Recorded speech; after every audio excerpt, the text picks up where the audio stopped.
Okay, so my first official act is director of the Social Mobility Lab, and kicking off the summit is asking people to move forward, which I know is not going to ingratiate myself to your well wishes, but I've been asked for optics of filming and pictures to sort of just try to fill in a little bit. It also means people coming late will be able to sort of just sneak in the back.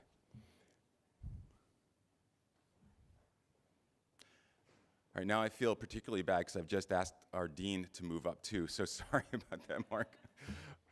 Okay, so giving people a minute to get settled. Awesome. Well, thank you so much, everyone, for joining us for our second annual Social Mobility Lab Summit. We are excited for you to be here. It's a Monday morning after a long weekend, so we know it's difficult to carve this much time out of your day, so as much of it you can make, we really appreciate.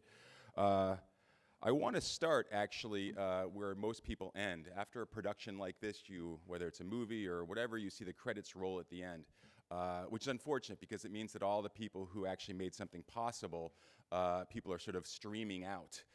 And they don't get proper credit. And any kind of event like this, and also the work generally of the lab, is only made possible because of a lot of people doing really wonderful hard work and sacrificing. And also by doing the credits early also means if I forget someone, I have other opportunities to add them later. So I've got that going for me. So the first thing I want to start is this is a technical production, so I want to thank our tech crew over there who got in here early and set things up. Applause, there you go. It's good to have some good energy in the room. Okay, I would also like to thank our communications team. I don't know how many of them are here, but Jose, Namrata, Ari, who may be out in the back, big congrats. Not only for helping sort of design these presentations and all the materials you see, but you also, which I'll talk about later, have something called the Journal of Up on Your Seats, which was designed internally, and it's a beautiful publication and a really sort of wonderful example of the quality of the work that our communications does every day. And so I really appreciate them as well. Where's Abby? Abby, thank you very much for all the work you do to support Wise Counsel there. Kevin, also Wise Counsel. These two help navigate the ins and outs of the Colin Powell School and City College, which is someone who is not sort of from and within academia, sometimes can be a bit of a challenge. So I really appreciate all of the wise counsel day in, day out they provide. Daniel, I don't know if he's here. Daniel is so wonderful in making sure things happen all throughout Colin Powell School and all the events, and this one included, so appreciate all of his time at devotion. Hannah, you are here. Hannah's a research assistant. You're going to see her words in that journal a lot. And our other research assistant, Liberty Gonzalez, I don't think is here today, but they really do a lot of wonderful, important work to try to distill what we're doing and make it more accessible to others. I want to thank Pierre, who's sitting right here, the associate director of the lab, who is really willing and able to do anything above and beyond the call of service. So I also noticed that we've stopped applauding after the tech crew. So if we could just quickly catch up for all the people I just mentioned before.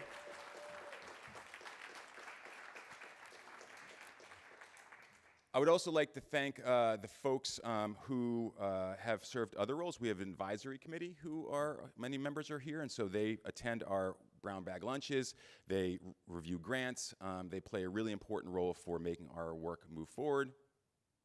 There we go. Thank you.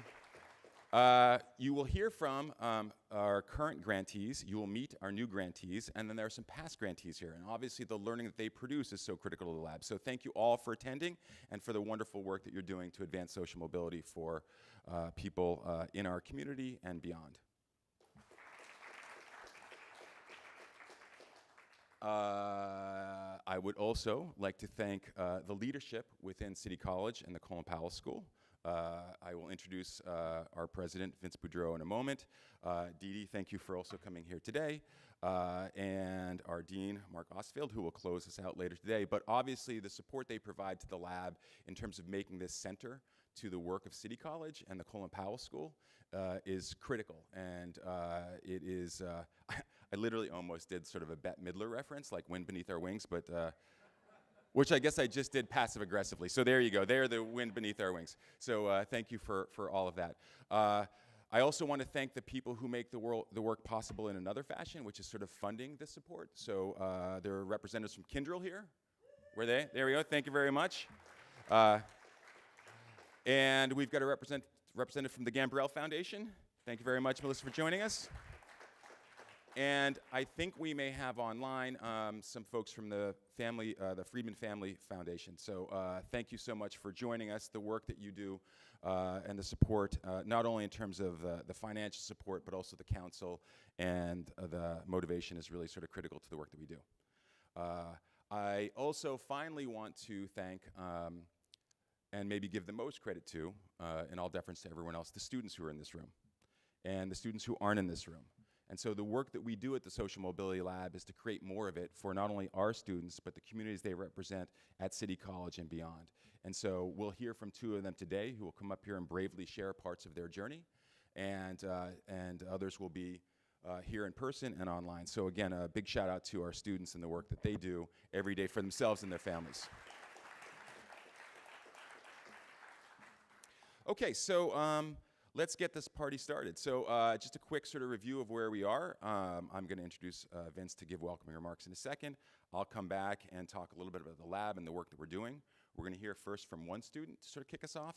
And we're going to talk a little bit about what we're doing, experiments in translation, which is what we're calling it, sort of different things we've been sort of working with in the lab over the last year.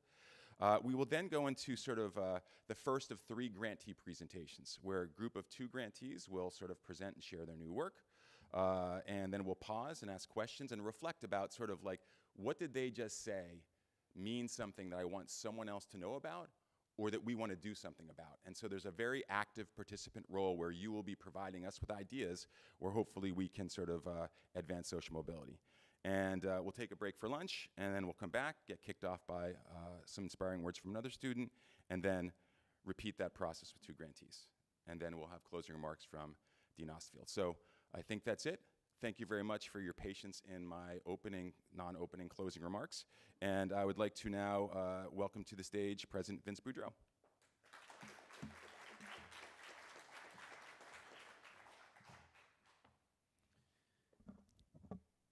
You know, this time of year, I spend a lot of time in Albany. We have these big CUNY events where, you know, presidents from all the different campuses come, and they fill a room with students and elected officials, and there's, you know, all through the day, people are being introduced, and whoever's at the microphone always says, please hold your applause until we've introduced everybody, and nobody ever does. And so I don't know what magic you managed to capture in this room, Bob, but we'll try to bring it to Albany for the next time we all gather. Listen, I'm thrilled about this event. I'm thrilled about it for a number of reasons.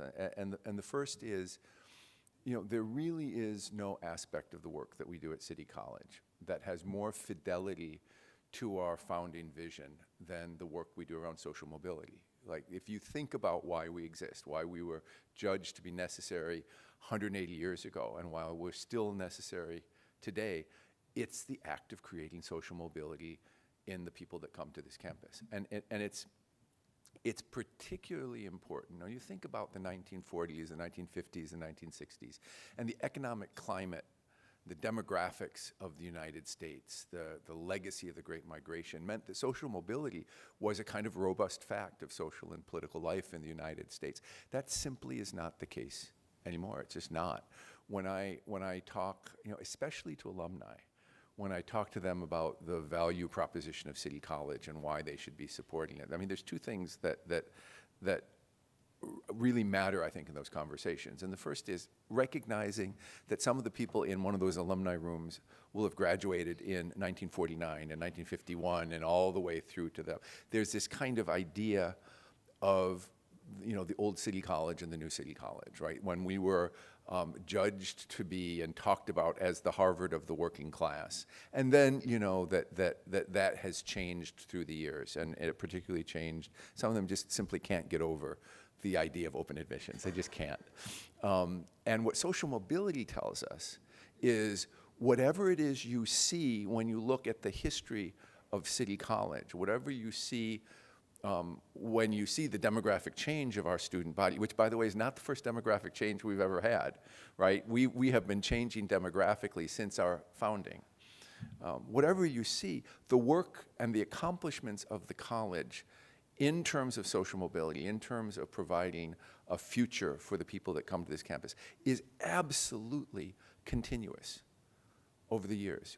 And so the social mobility data that we use to celebrate the current accomplishments of the college, and just to remind those of you that have forgotten the original Raj Chetty publication, we were the #2 institution in the nation, behind this outfit that trains you to be a pilot at LaGuardia. You see it as you're going, right?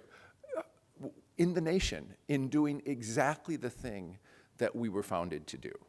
And exactly the thing that the alumni of the post-World War II period talked about as being so unique and so special about the institution. So that's the first thing that's important. The second thing that's important today is that social mobility doesn't exist in most of this country. When I talk to alumni, the thing I say to them about social mobility is that most of America, if you are born poor, you will live poor and you will die poor. And there are some few exceptions of this. Kevin Foster called our attention to the fact that one of the places that are an exception to that rule is in general on the campuses of public universities in the United States, typically not the flagship, typically not University of Michigan or Berkeley, but the other institutions down the line in their structures. And by that calculus, nobody does that work better than City College. Degree Choices has us in the last valuation. We are the #1 national public university in the nation in producing social mobility in our graduates. They call City College, even though we're a college, a national university because of our PhD. So that's the community that we kind of run in and are measured against. And so you think about what our nation would be today. You think about all of the kind of consequences of stymied and blocked avenues to social mobility and what it means for vast numbers of our population to see no future for themselves within the mainstream institutions of American life, our political institutions, our social institutions, our economic institutions, and what it would be for democracy if there was that pathway, if the kind of prospects for social mobility that we open up on this campus and that across the CUNY are opened up by the work that all the other campuses are doing in the realm of social mobility, we would be a different place. And so making sure that our work as a social mobility producer is conceptualized as part of a frontline effort in the preservation and the expansion of the democratic promise of this country, I think is super, super important. So that's the first thing, I think. The second thing is that I've always thought that given our particular achievements as an institution, the particular things that we as faculty have experienced in interaction with our students, and that our students have experienced in coming to the college and living where they live and living through the transitions they've made into this campus and then beyond, that we should be a place that teaches, not just teaches our students, but that gathers and draws on the expertise of our community, the lived experiences enhanced by research and systematic study about these things. And when I first thought about that, when I first became dean of the Colin Powell School, I thought, it's immigration. Like we have, and remember, this is 2013, 2014, that was the most important debate, really, is what's the role of immigrants in American society. We know what that is, right? We know what it was like back in the day when stop and frisk was a New York City crime policy. We know what it's like to have members of our classes being stopped and frisked on the way to college. And we should be in a position to tell the world about that. And so this isn't just an event that sort of talks about and celebrates social mobility at City College. The whole initiative of the Social Mobility Lab is looking for programs and techniques and things that we can do to enhance social mobility on this campus, but out in the world at a time when we desperately, desperately need it. I remember when I first started teaching at City College, which was back in the early 90s, and an older member of the faculty who I'm not even sure I knew his name back then, but he sort of said, "Oh, so you're new. Let me tell you a couple things." But he said one thing that was really it resonated, and I've never forgotten it. And he said, you may, when you give an assignment to a City College student, you may want to say, you can do this is easy. And he said, in a lot of places, when you say to a student body, you can do this is easy, that's motivating, right? I don't have to get too worried about this, I got this, right? And he said, if you do that to a City College classroom, one of the things that you're going to trigger in some portion of your students is the idea that if I'm having difficulty doing this thing, then it's another thing holding me back, right? And the idea of imposter syndrome and the waiting for, we talk about stereotype threat, all of the things that stand in the way of achievement. He said, no, don't. When you give an assignment that you think they're going to struggle with, tell them they're going to struggle with it, so that when they do, they feel like they're going through the process that everyone is, instead of being on the other side of qualification for this work. And so what I like about that story, and what I like about the way that fits into the larger social mobility, is it is a thing that we can do in the classroom. Right? It's a technique that we can develop. And this is just one. There will be, coming out of this laboratory and out of the discussions you're going to have, a whole set of things that people can do at a time when we badly, badly need social mobility to create more of it. And if we can do that, then we'll also hit what I think is the highest aspiration for this institution beyond educating our students, which is to be a place that tells the world how to do the work that we have done so well for 180 years. So I'm really excited for the conversation today. Bob, thank you. I mean, the one person that didn't get a round of applause is Bob earlier, so please thank him for the work that he's doing. And let the games begin. Thank you very much.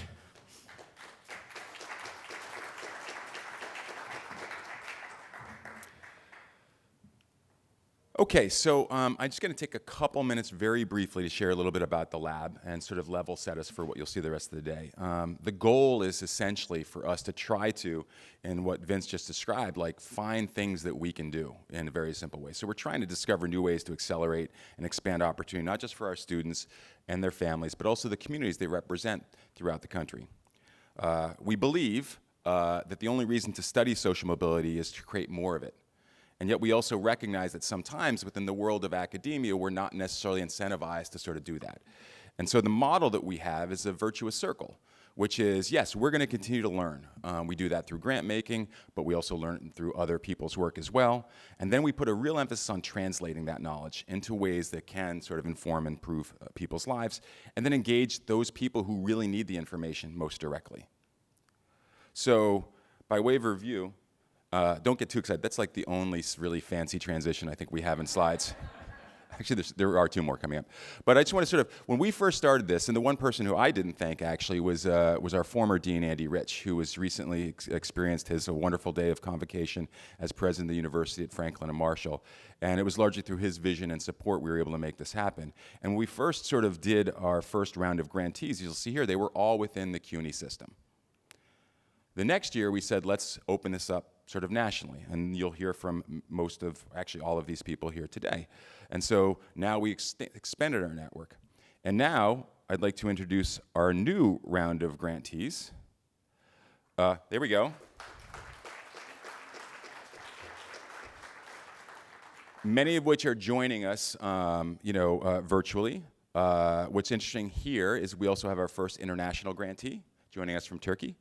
And we also now can say that within our community of grantees, our learning partners, we have representation from over 19 different colleges and universities of all shapes and sizes, and 40 individuals whose research we are supporting. And so we want to welcome this group to our family at the Social Mobility Lab. Over the course of the next year, starting in the fall, they'll come in and start giving us briefing on what their research questions are, hopefully joined by past grantees who can sort of help form what they're doing and ask inspiring questions to generate new ideas. So welcoming our new set of grantees, there'll be an announcement with all of the wonderful questions they're exploring. One thing I will point out that I think unites so many of the grantees that we've invested in here is that there's a very specific focus on translational knowledge. like they are producing sort of experiments within their communities that hopefully produce real-time knowledge that we can then go ahead and figure out how we can implement here and in other places. I mentioned before that sort of like, this work is centered on the lives of our students. And last year, we decided to do something that's unusual for events like this, where instead of having a keynote speaker who's an expert in the world of social mobility in a sort of traditional sense, meaning they write about it or they study it, we thought we would sort of hand over our keynote address to those people who are experts because they're living it. And so you'll hear from two students today. They're students of mine from an economics of social mobility class that I teach, and you'll hear more about that. John Free, who is going to come up in a second, he's got a wonderful and important and moving story to tell. And I could say that I could have selected any two of the 30 students to come up here because their stories are remarkable. As is their effort and their desire to make the world better for themselves and for others. So give a warm welcome for John Free Carrasco-Collado, who is going to come and read his essay from our class.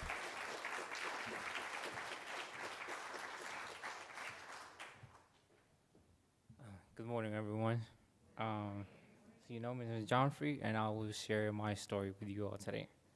How did I end up here? My story does not start in a classroom or with an internship. It starts in a bar in Santiago, Dominican Republic. My mom used to be the co-owner of a club, a place where people went to drink, dance, escape from their realities for a few hours. That is where she met my father, who was married, and their relationship was an affair, and I was born from that. I'm not ashamed of that. For a long time, I did not know how to feel about it. But as I grew older and understood the consequences of betrayal, I made a quiet promise to myself that I would be different. In a strange way, being born from something messy like that, it shaped one of the values that I hold most strongly today. I have an older sister. She was always very good in school, and she actually earned an internship opportunity to come here in New York when we were in the DR. Unfortunately, or fortunately for her, she became a mother of two in her teens, and she had to drop out. Just like my mother did with her. So in my family, responsibility comes early, and childhood ends early. My mother became a stay-at-home wife when I was around 2 years old. The man she married, my younger brother's father, became my stepfather, and he was abusive. I remember finding my mom crying countless times. I remember being terrified of him, and we all were. I remember playing outside and running home the moment I saw him near the house, because if he found out I wasn't home when he got home, then it would be a problem. I learned very young how to read footsteps, how to sense when something bad was about to happen. Home did not always feel safe. While this was all happening, my sister met the man who is now her husband. Funny enough, he asked her out by asking her to move in with him. We still make jokes about that. But that decision changed everything. She got her citizenship, and in 2016, my mom came here to New York. 2 years later, me and my brother followed. In the Dominican Republic, I was always, a good kid. Got good grades, I used to play baseball.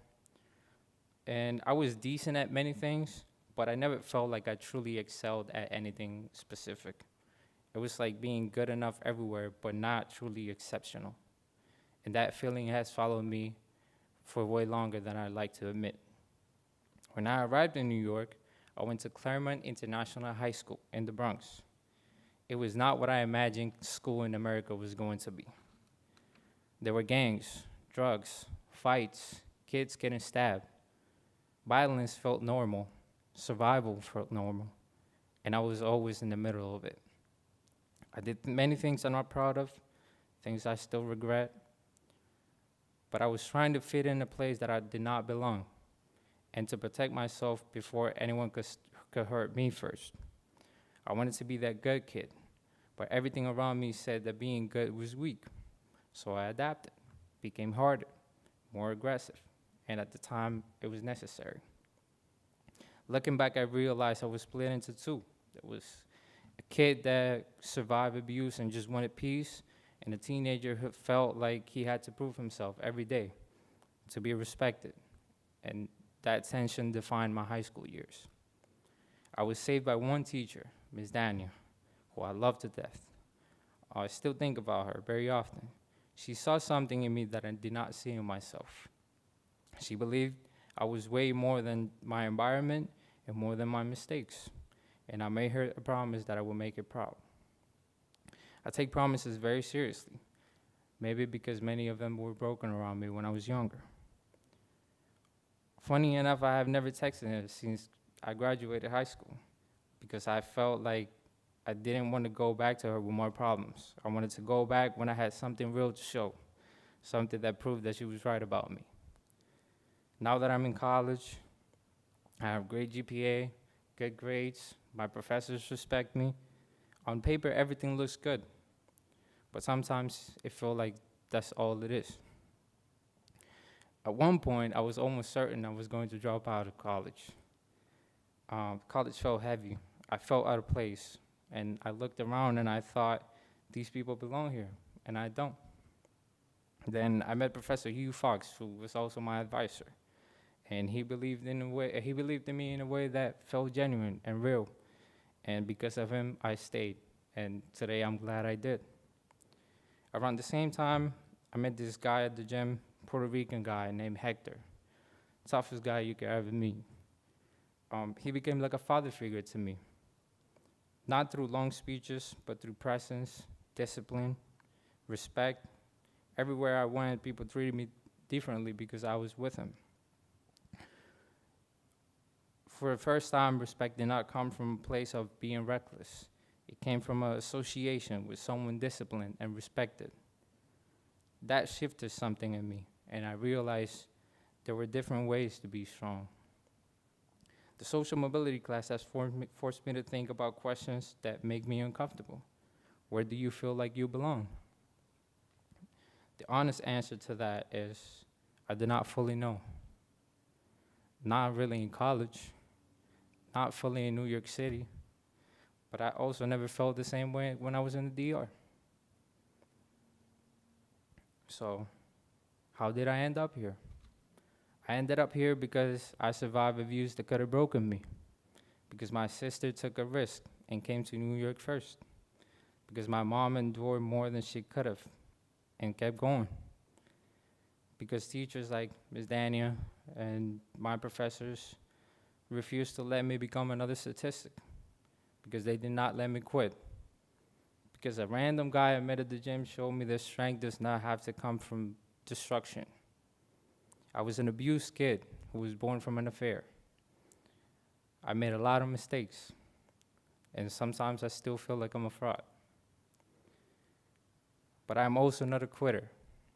I try, and I want to do better than I was yesterday. Mobility, to me, is not just about money or education. It's about breaking patterns. My mother became a teenage mother. My sister did too. That could have been another version of my story, repeating cycles of instability. Instead, I'm here, finishing college, and trying to build something stable.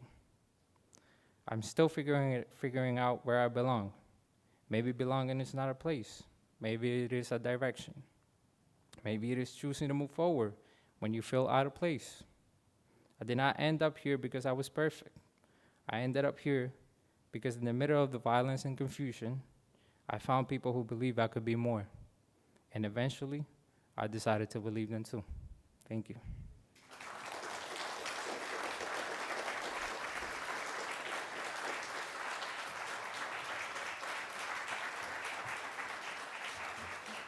You are all allowed to stand.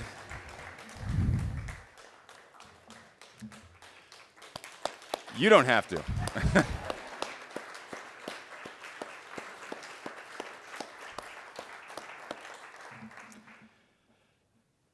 Thank you, John Free, for sharing your story. That takes courage, takes bravery. It's one thing to say he's going to sort of write it for a class essay.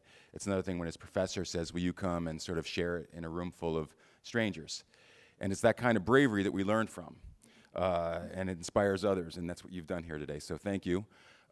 belonging may be a direction, but I really hope you know you belong here. And anything you ever need, not only can you ask me for it, but I'm sure any person in this room would help you with it, all right? So thank you very much, John Free. I have given myself the task of following that, and so let me just sort of try to pivot and share a little bit about what we've been doing at the lab to try to accelerate some of the work that we're looking to do in terms of, again, helping more students like John Free find their way up. And so if you came into the room, you may have seen something called Ideas for Moving Up. And that was born from something we shared last year where Hannah, the research assistant that I mentioned earlier, she had scoured and found 100 different sort of research studies that were contributing to social mobility. And we said, could we make that more accessible for our students?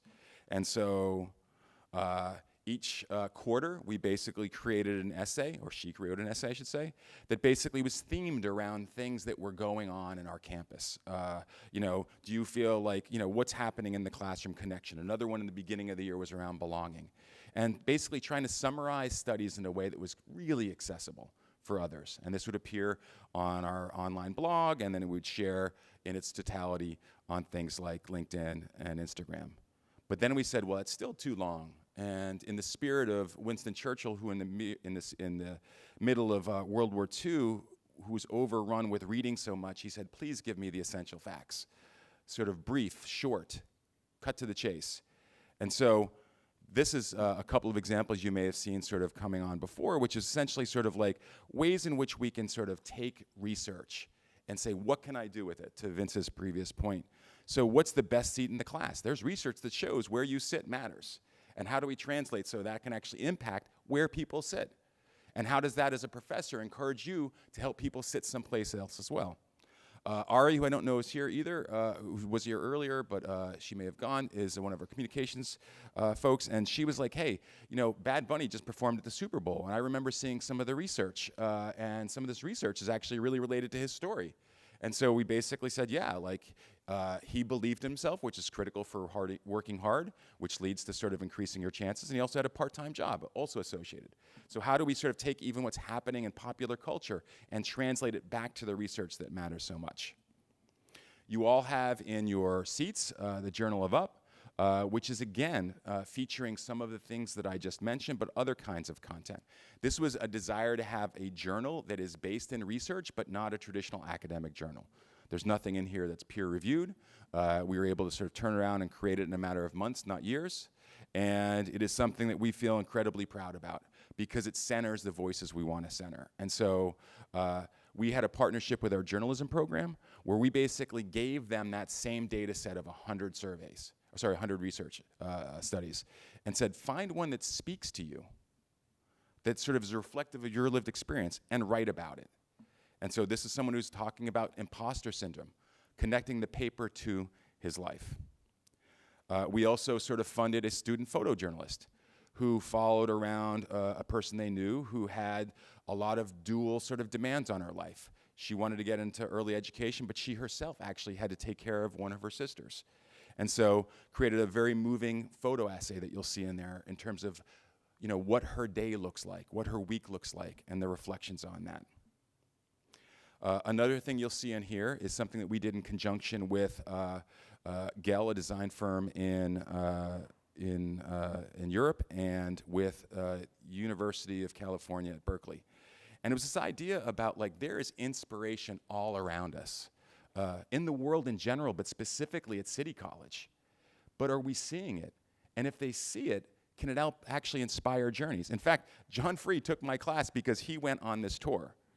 And so, so thank you for going on the tour. And so what you'll see is we basically took students around to different stops around our campus. So the Great Hall, where we basically can see sort of where City College began. The Grange Museum, where student sort of basically was able to look, wait, an immigrant from the Caribbean was actually a founding father? I'm an immigrant from the Caribbean. Strivers Row, which we talked was originally a derogatory term, which people then used it as something to inspire their own journey. Harlem, where people like Langston Hughes and Jackie Robinson mentored folks. Madam C.J. Walker, her home, the first female millionaire in our country. And the Schoenberg Center of Research in Black Culture, where we're able to sort of not only sort of see the words of Langston Hughes, but be moved by the fact that he was literally interred beneath our feet.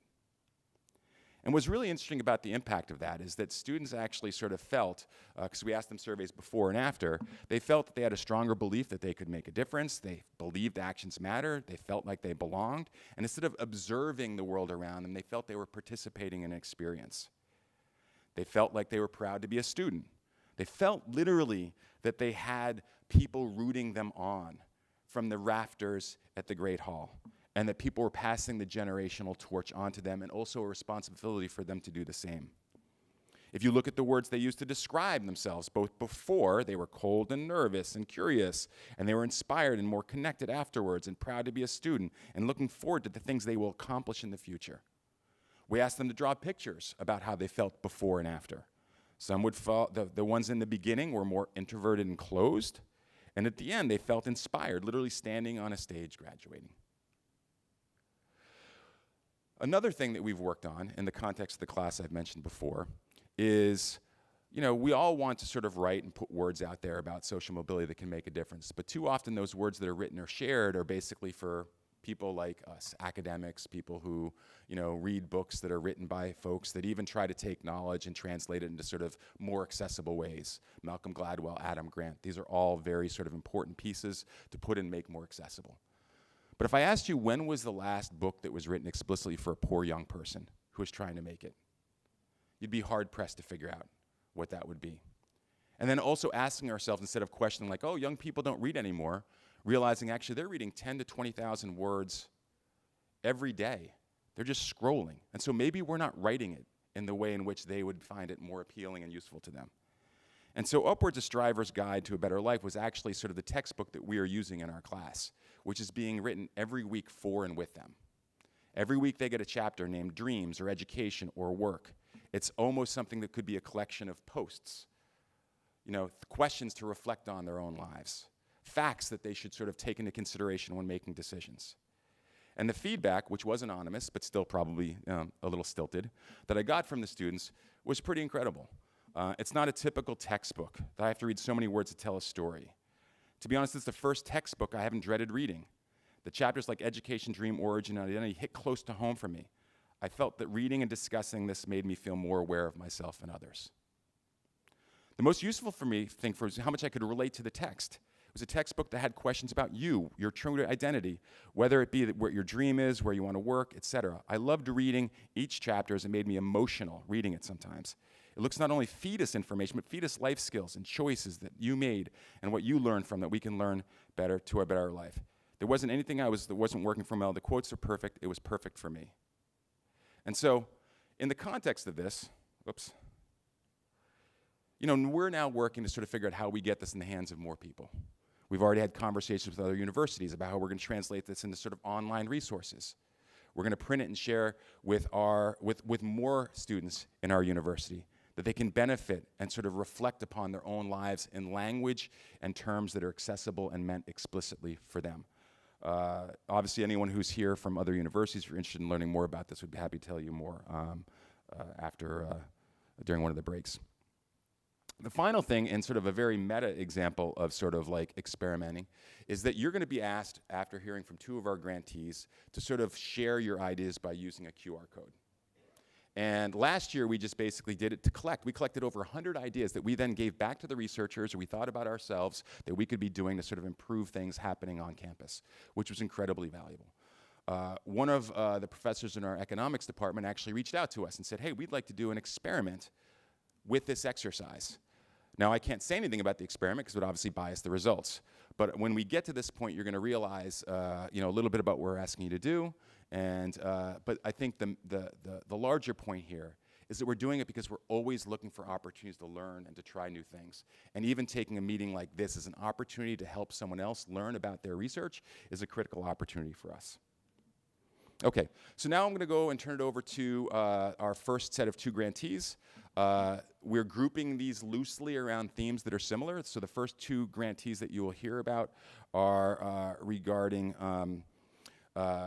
family dynamics. You're going to hear from April Burns first and Julie Gresley, after. So April is an associate professor from CUNY Guttman Community College, and we hear from Julie. She is representing the Ohio State University. And so I'm going to ask April to come up here first and give her a warm welcome. And yeah.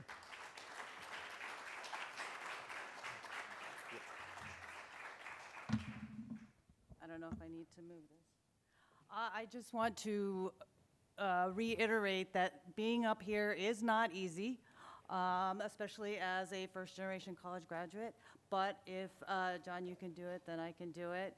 Not as eloquently or as polished as Bob, but I'm super excited and thrilled to share my research with all of you today.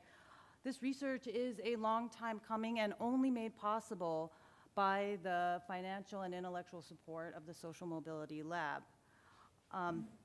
What is different about my project is that I am framing social mobility as an ongoing and specifically relational experience, one that includes the family of origin as an influence as on the social mobility process, and also those potentially impacted by the social mobility of someone in their family as well. So the title of my project is Degrees of Discordant Social Mobility and Sibling Relations. So I want to go through what I mean by degree discordance. Simply a significant difference in degree or educational attainment, here marked by the presence and absence of a four-year college degree within a sibling group, that sibling group being from a family that does not have a history of college going, so their parents do not have four-year degrees. I intentionally chose discordance because in a lot of the research on social mobility that includes research with first-generation college graduates, discord or conflict is one of those relational findings that we consistently hear. So,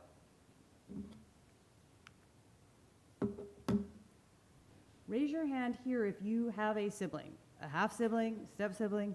All right, you are like more than 80% of Americans who also have siblings, so it is an important context to consider. You, I'm sure, have heard that that is the most enduring relationship that people will have in their lifetimes. We know that siblings also play an important role in the attachment process, not unlike parents. And it is one of the ways that we develop our interpersonal skills. They are often our sources of support in adulthood.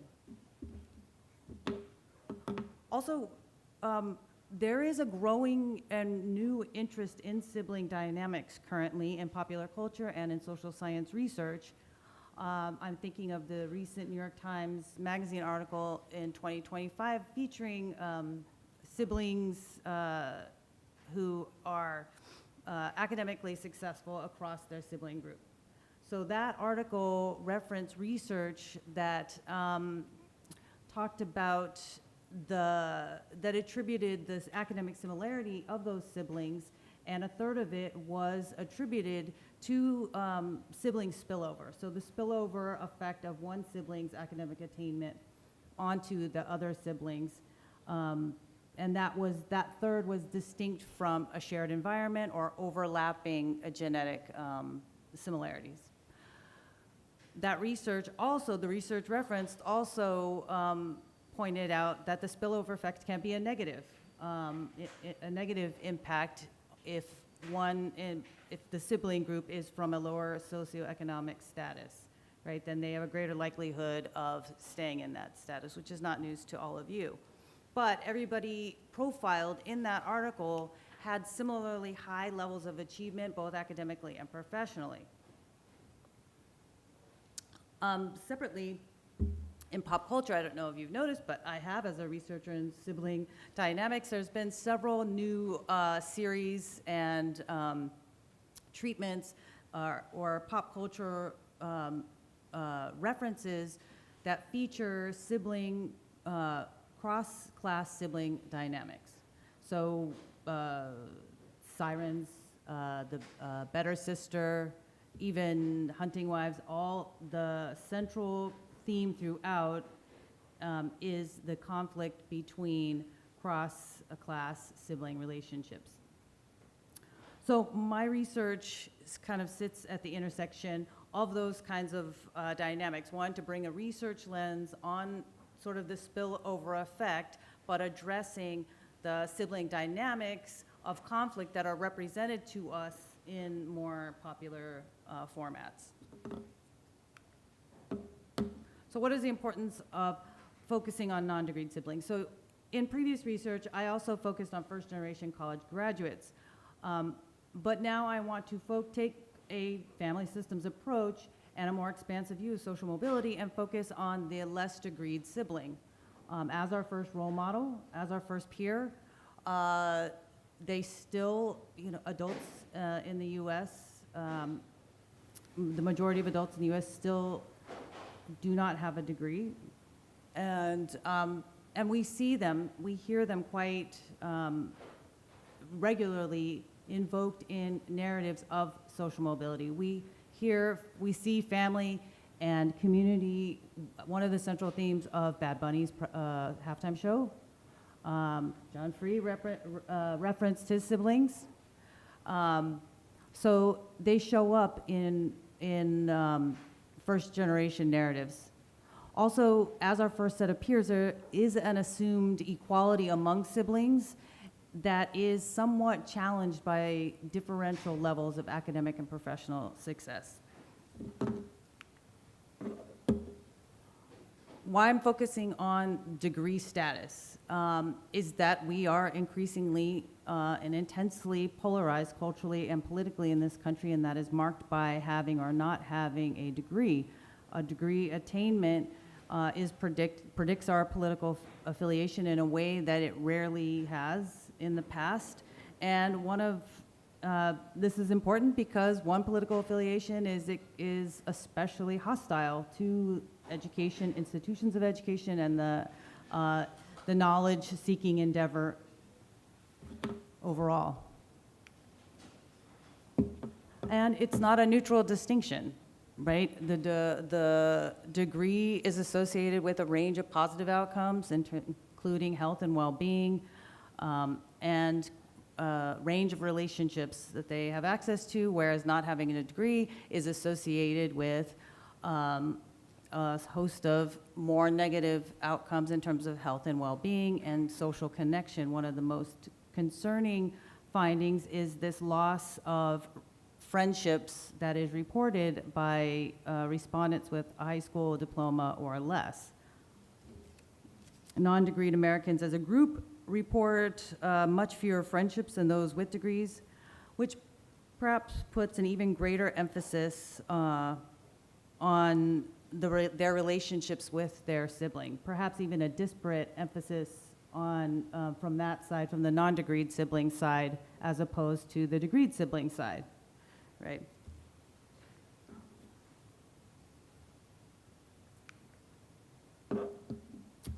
And it's beyond the number of friends that a person reports. Who one is friends with also has implications for social mobility. Right? Upward mobility has been linked to cross-class friendships in the research by Raj Chetty with children who have access to higher SES social connections tend to have higher social mobility rates. And yet we have fewer social contexts in which we are likely to interact across social class. Right.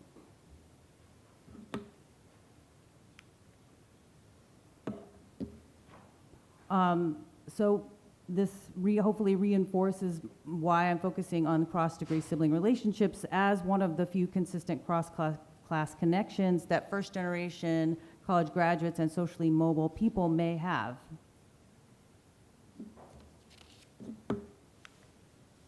Bring me to my research questions, which are very broad. How do differences in educational attainment shape sibling relations and dynamics? How do non-degreed siblings experience and interpret these differences in status?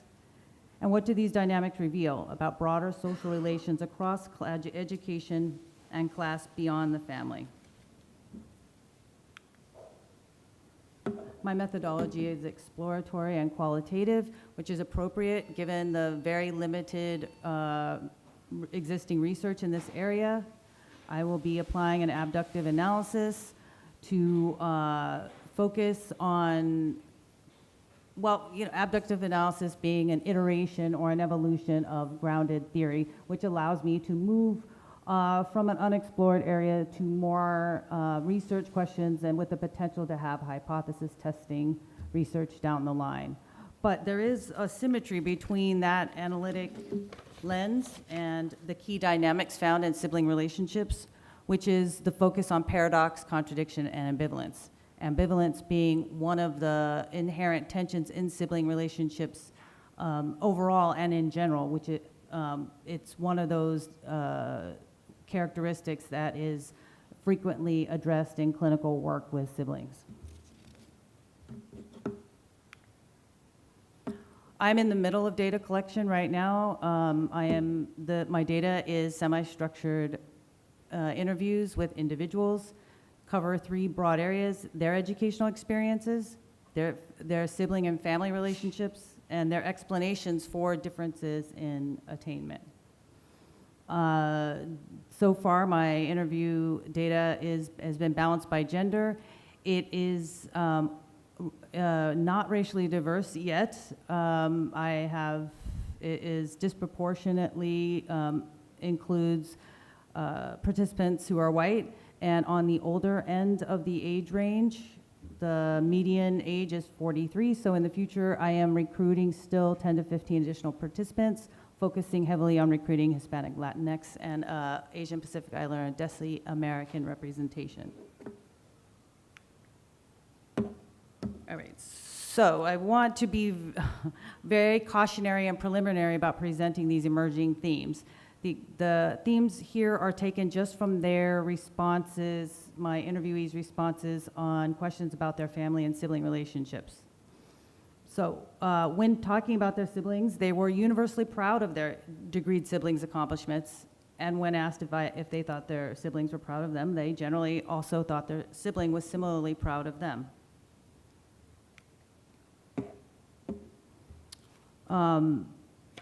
When I posed the question of whether they thought, as first-generation college graduates have often worried in my research and other research, that people suspected that they thought they were better than them, when I asked that question, they did not think that that was the case.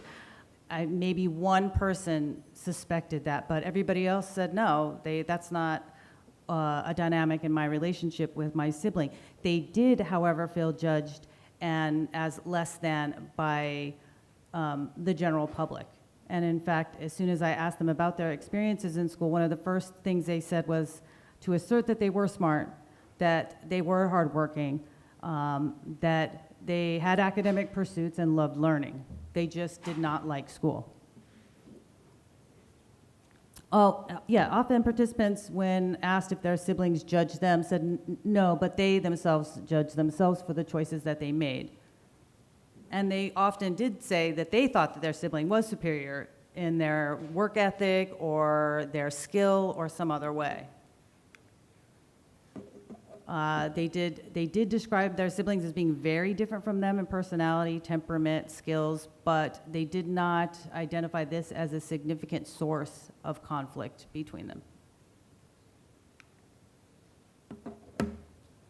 This was a surprising finding that the degreed siblings were not seen as more liberal or left-leaning in relation to their non-degreed siblings. In fact, it was quite the reverse. I was surprised to hear how many degreed siblings were identified as evangelical, very conservative, extremely Republican, and in fact, political differences between siblings did sometimes cause distance, but not between them and their degreed sibling, at least so far in this sample. Another key finding across most of these individuals was that they did not live close to their college degreed sibling, and that was something that they would like to change. When I asked if there was anything they would like to change about their relationship with their sibling, nearly everyone said, I wish we lived closer and I wish we could spend more time together. So in terms of opportunities for support, and I think this could be, hopefully there's a place in that handbook for a better life to have the voice of siblings who we could reassure first-generation college graduates who may experience guilt or conflict or concern about their family that this is not what we hear from family members, or at least siblings who have siblings who have gone to college. Many, I would say more than half, identified struggling with ADHD and anxiety in school. So that was something I hadn't looked for. So targeted support for neurodiverse students would be a helpful intervention beyond the standard accommodations, which don't help non-linear ways of learning. Future questions and opportunities. I would encourage each of you, if you have a question for this data that I am still collecting and analyzing, to include it. What would you want to know? What would you want me to ask of the data? But many of them really supported the idea of vocational paths and wished that there were more of them. And in fact, some were in vocations and trades. But if there was a way to integrate those paths with more academic pathways to increase and facilitate cross-class relationships, a side benefit could also be increased rates of social mobility. So I started this project thinking about degrees of discordance. And after what I'm hearing so far, I think I need to make a shift to complementarity.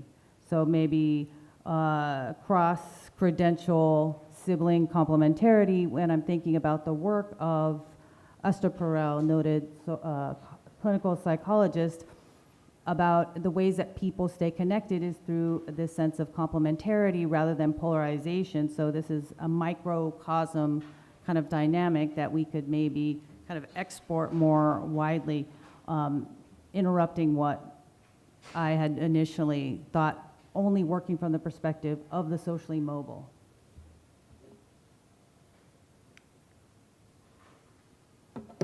And lastly, framing sibling connections as a resource. I wanted to say, John Free, that the fact that you did not feel comfortable up here is a strength. Actually, it is a resource for you because it allows you to be both insider and outsider. So embrace that. I also want to continue to see our connections to siblings as a resource, and that they bring not just a relationship, but they're also models of learning for learning's sake, being self-taught, and persistence in their own way. So. Thank you.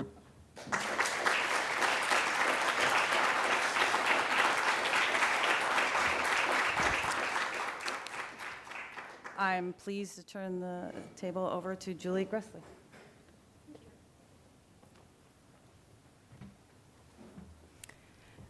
Good morning.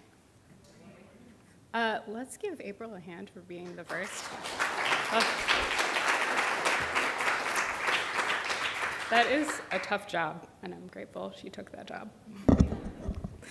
Okay.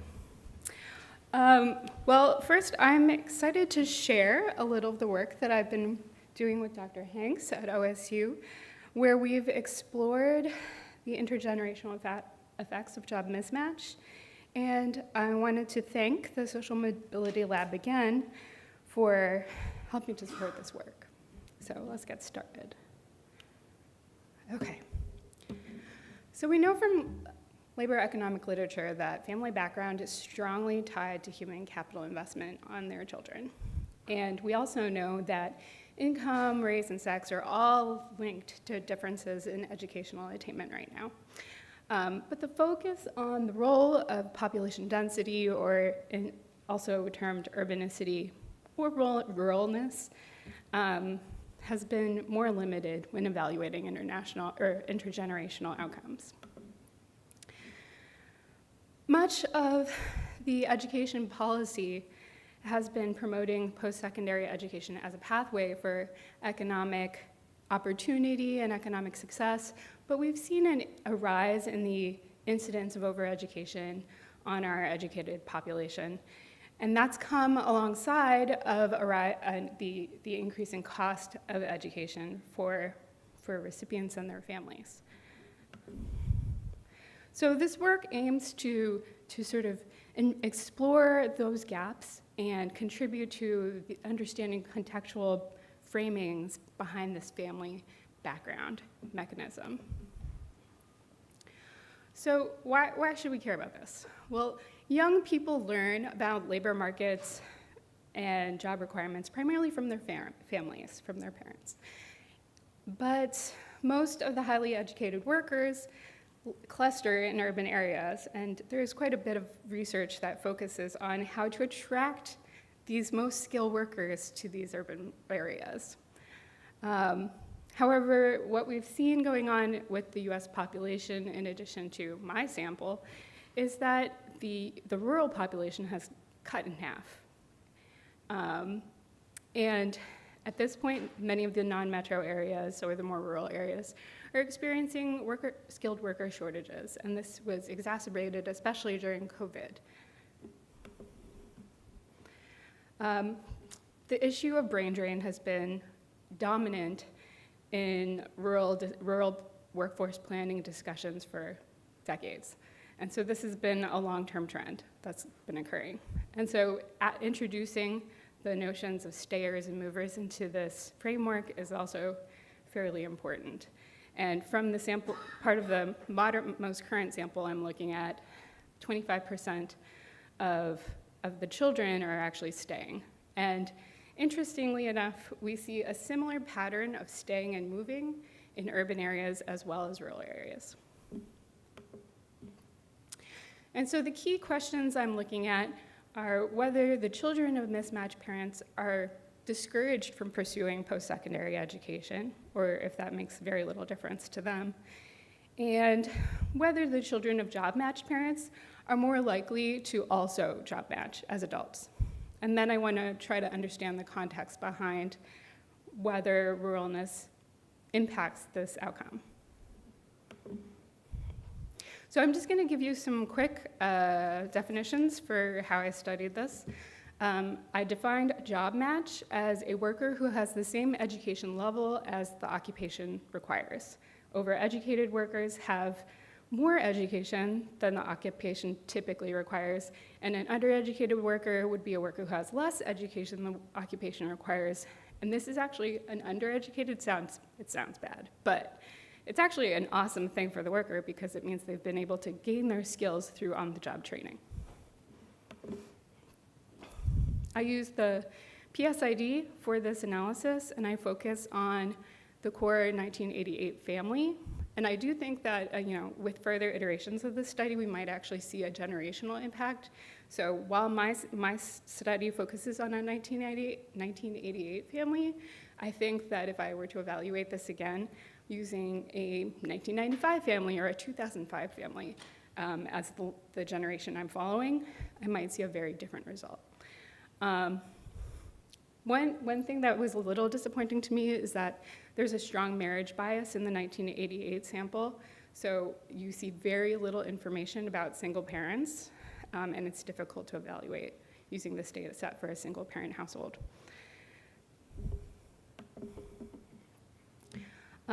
So for me, I'm very excited about this match method. I know it's a little technical, but I'll just sort of give you an overview.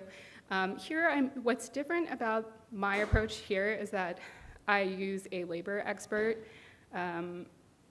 education requirement table, which comes from the Bureau of Labor Statistics, and I brought forward some text into occupation codes, which is, fancy.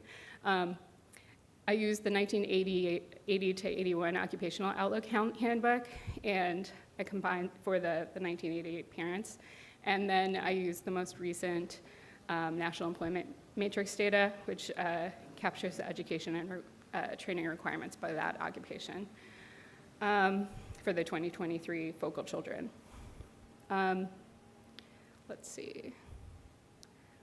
What's slightly different about this method is that I'm capturing jobs that have multiple appropriate levels of education.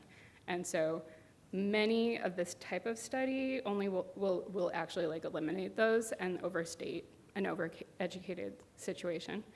And so I'm trying to adjust for that. Okay, so this is probably my favorite table. So you can see here that in the mother and father from 1988, the father has about 27% of the fathers are mismatched, and 52% of the mothers are mismatched. And using a general education level, we're seeing that 44% of the focal children in 2023 are mismatched. But if we shift down to the second half of this table, you can see that some post-secondary among those with post-secondary educational attainment, the mismatch numbers have gone nuts. So you can see that the 1988 father had an 18% mismatch, but today the focal children have a 63% rate of mismatch in my sample. And most of those students, or most of those now working adults, are overeducated. So overall, I evaluated this with a series of models. First, I used an OLS regression to try to answer whether children of mismatched parents were less likely to pursue post-secondary education. And then I used a logistic regression to explore whether children of job-matched parents were more or less likely to have job matches themselves as adults. So overall, one of the big themes that I'm seeing just from the summary statistics alone is that the educational attainment has increased. 60% of the 2023 children had at least some post-secondary education, not necessarily a degree, but something. And this compared to about 26% of their parents. However, of those 2023 kids, only 37% were job matched. And that compared to 78% of their parents. So early findings demonstrate that mothers and fathers shape the family background mechanism in different ways on their children. And from this information, we see that the mother's education level was more strongly and significantly behaving as a predictor for the child's educational outcome.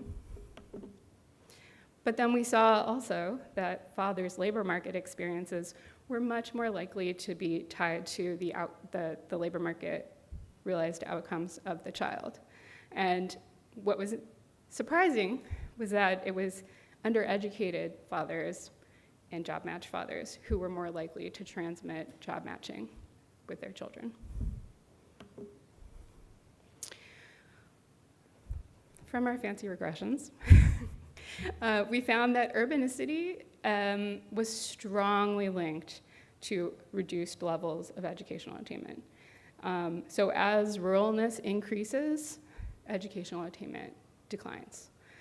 We also found that county-level stickiness, so the stayers, were more likely to boost the negative pattern. And one of the interesting themes that seems to arise from this method is that the educational attainment norms are diverging from the educational needs by the employers. And so that's, yeah. So 49% of the children were overeducated compared to 19%, and that's, not a great pattern, depending on how you look at education. Part of the analyzing of this technique required me to do a standard returns to schooling model, which evaluates the return on investment of education. And what I found is that job-matched bachelor degree earners were actually, the returns actually had fallen in half for the 2023 students, adult working children. And that as ruralness increases, educational attainment declines, and the education returns actually decline as well, so that you're not getting the kind of wage boost that you might need to justify that kind of investment. So just another point on this, that spatial labor stickiness seems to impact educational attainment, and it can impact wages at a similar level as the wage of the head impact. So that if your family head is earning, so one of the other methods of looking at, socioeconomic class for recreation is looking at wages, and here we see that stickiness has a similar scale effect in this model. Okay, so high level implications of this study. First, if more workers are using post-secondary education as a substitute for on-the-job training, are the schools actually teaching the skills that the employer needs? So if that gap between the education, like the purchased education as opposed to on-the-job training, is widening, are we getting the right skills? Are we getting it right? One way to potentially, evaluate that situation is to have improved collaboration between employers and policymakers and institutions, not just of higher education, but also potentially K through 12, to see what skills are needed for the next generation and how can we improve that investment. Can some of the skills come back to high school? And another helpful recommendation might be to improve students' exposure to different types of career paths and bring in potential employers to help them understand the right pathway to getting the job that they want, or create, helping them discover the type of job that best suits them, so that they can be more focused or do it, select their schools in a better way that helps improve the returns on their investments. So with that, I will end it there.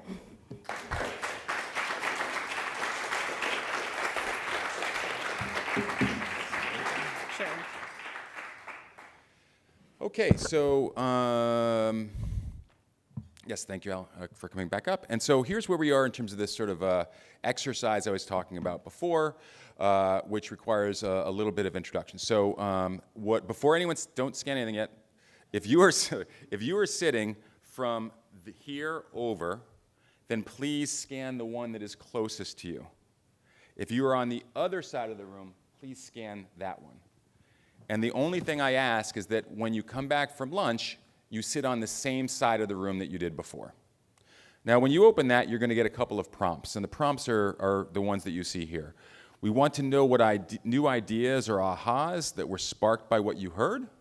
We want to hear what hunches or hypotheses or questions the research raised in your mind. And then is something you heard like, wow, I really want this person to know about it, either because it impacts their life, it impacts their research, or their work in some kind of way. And so while you're doing this, and this is like one of those few meetings where everyone has absolute permission to be on their phones, and so I encourage everyone to do that. I have a set quota, and until we get that quota, no one can eat. And so please, in an open-minded way, I want you to just think about what you just heard, and is it sparking anything that sort of like can help, as Vince had said earlier, like just think of more ways to engage people in their journey. And while you're doing that, I will also open up the floor to questions that you may have from these two researchers, and then also ask some myself. And so, yes, so I see a question right there. Hi, thank you so much for two incredible sessions.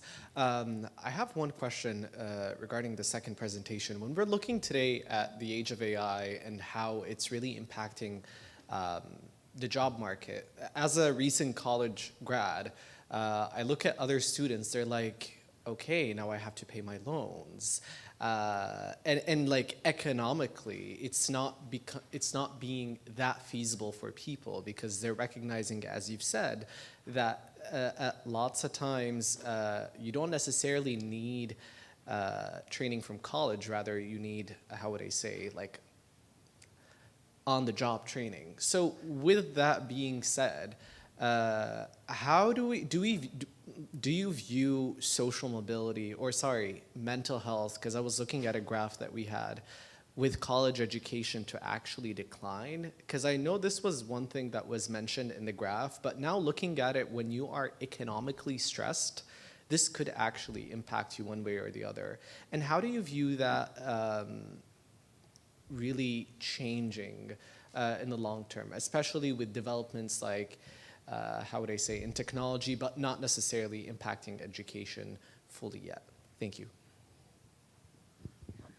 Well, I think anyone who's undergoing financial stress is going to have more complicated mental health outcomes. And I think that's just, we just sort of expect that that's a thing that's going to happen. I think it would be very interesting to hear more about, more research or analysis on financial stress and how that's impacting young college graduates. So I can't say that I know very much about this, aside from, it fits very nicely within the research of financial stress and how that, impacts people's understanding of their future.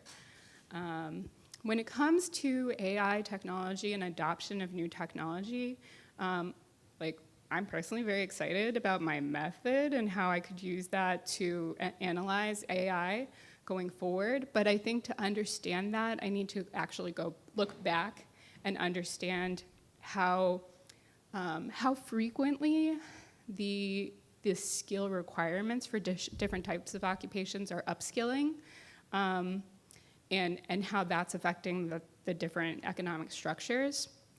So one of the reasons I chose 1988 instead of 1995 is because we saw a lot of transformation in the economy in the 90s because of trade. And that has changed the economic structure as a whole. So I do think that AI is going to have a big impact in the way that we incorporate upskilling or different skilling. And there's a great opportunity for work on that going forward. And I'll just leave it there for now. But thank you for that question. I have a question, but is there any other questions from the room? Okay, one thing to just note, by the way, is our previous grantee, Kevin Foster, looked at sort of the relationship between mental health and educational attainment, and obviously saw the more education you had, the better your mental health was on a variety of different metrics over the course of life. And to your question, there is a point where whether you're going to see even more divergent in that moving forward, especially with issues of job mismatch. A question I had, so first of all, what I find really fascinating about this sort of research in general is how relatable it is, and so one, I don't know how many of you, there was a question in terms of whether you had a sibling, but does anyone else in the room have a discordant relationship with a sibling? Meaning that you had a generational, or an educational income that was different from yours. Yeah, as did I, right? And so, you hear that research and you're thinking about it through the context of your own relationships, right? Which is really fascinating. I think that's why, especially the methodology in terms of hearing some of the reactions and the quotes are really, really powerful. And I also can relate to the research in terms of job mismatch, because as someone whose family is in a rural area, I see a lot more of that than I see around me in the area now.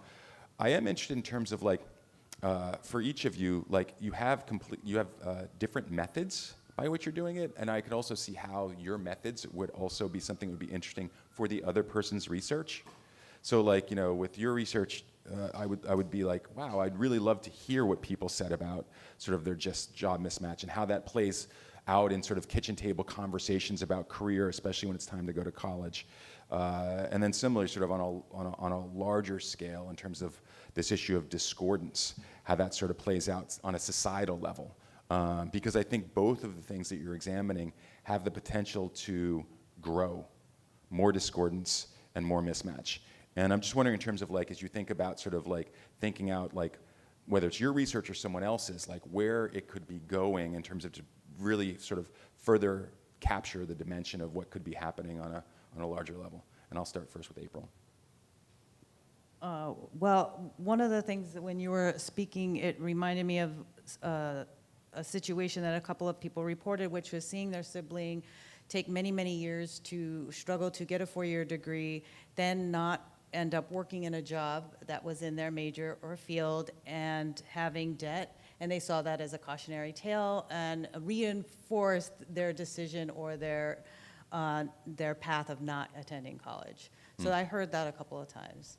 Also, jobs and school are the reasons that their degreed siblings moved away. And a lot of them were from rural areas, and so that was why that they couldn't spend time together, and then they couldn't make it happen. So that was a loss. So it's not just a brain drain, but a relational loss. Julie? Yeah, and I actually saw very similar. I was thinking the very similar direction because in my own family, I have quite a few siblings in a rural area, and I'm among the first to pursue such high levels of education. And I used what I learned to advise my siblings and my cousins to, think more about the type of educational investment they were making and take a more cost-effective route for obtaining their education, maybe starting community college or something like this, and then transfer to a bachelor's degree to help keep the costs down. And so, many of my family, which it was rather large, almost nobody lives in the rural areas anymore. And it's actually very difficult for the older folks in the family because they don't have the help that you would normally see from these kin relationships and these kin networks. Yes. I have a question about the second presentation. So in this second presentation, you're using this concept of match, undermatch, overmatch, and my sense is that you're trying to use that term objectively without any kind of negative valence, and you're looking at this data set that you yourself didn't create, and yet in the world people are going to have a connotation, and we're going to interpret over maybe having some type of feeling attached to it, under having another one.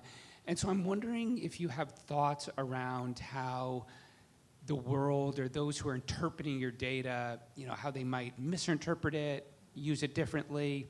Everyone's familiar with this concept of saying, we have this generation of baristas with PhDs, and that's a bad thing, and we need to deal with that accordingly. And so given the cultural moment and the milieu and how we're having this conversation broadly, how do you deal with that as a researcher who are using these terms that you yourself didn't create, and yet you probably have a perspective and you don't want to push any people one way or the other?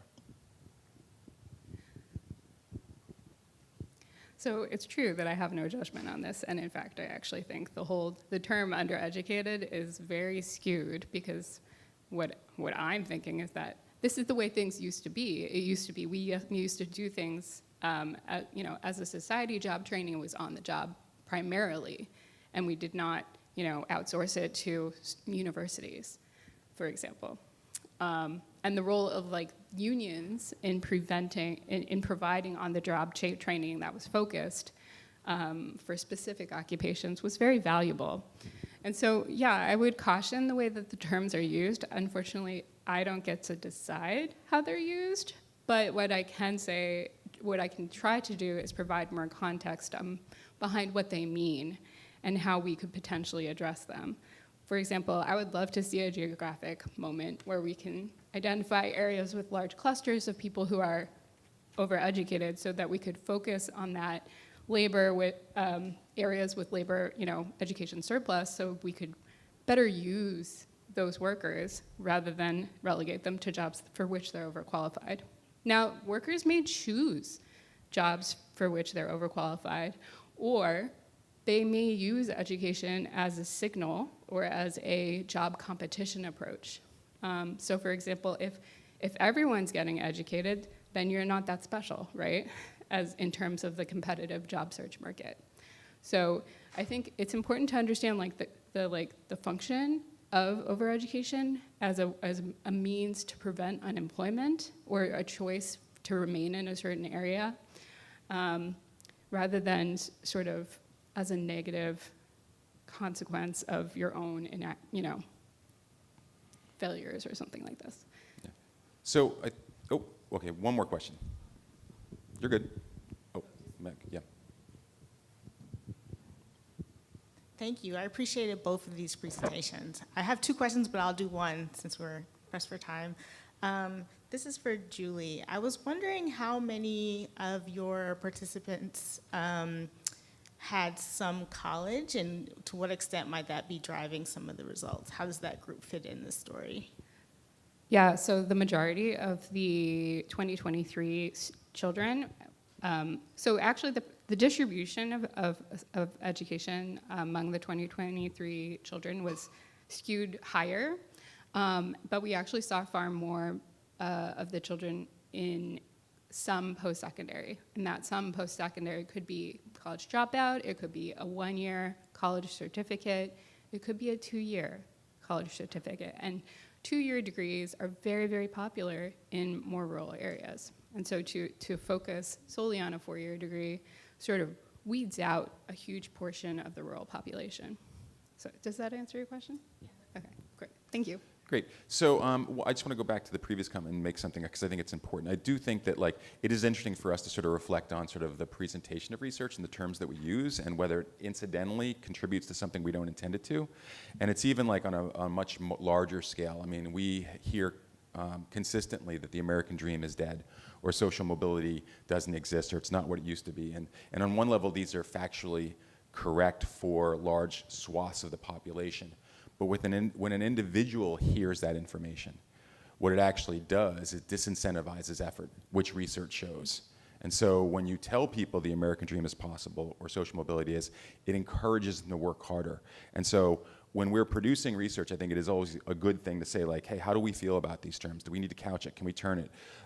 And be accurate to what we're sort of saying, but also realizing the interpretation goes a long way, especially when our research gets sort of condensed into something much smaller. So, okay, so we're going to take a break for lunch. It's going to be shorter than we planned because we're over a little bit, so sorry. I would encourage everyone, there are box lunches there and maybe some also outside. And so grab a lunch. If everyone could come back here by 12:49. That's right, I'm being precise. I was going to say 12:50, but I think that would have meant 12:55. So come back in the 40s of your time. And thank you very much to our presenters here, and look forward to seeing everyone in 15 minutes. Thank you.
Okay, so if everyone can have a seat, we're going to get started.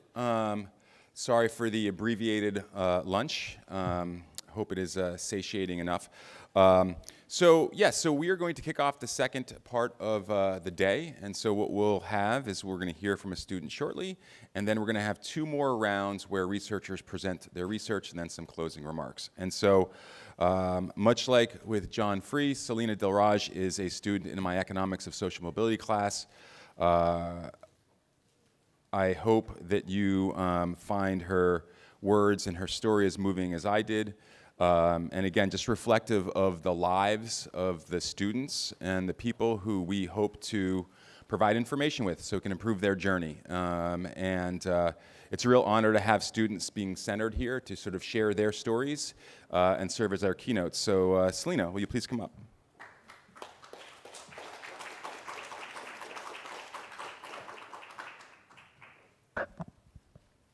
Hi everyone, my name is Selena. I'm very happy to be here and to be in a room full of very amazing people. How did I end up here? A reflection beyond the American dream. A question I've never given myself to think about after so many journeys. Let's begin. I was born and raised in Guyana before my parents got the opportunity to immigrate to the United States. That move is the most obvious turning point in my life story, but it sure does get better from there, with all of the adversity and lessons ahead. Growing up in Guyana, my family would best be described as middle class. We were not wealthy, but we were not poor either. There was stability, and I was never short of any necessities.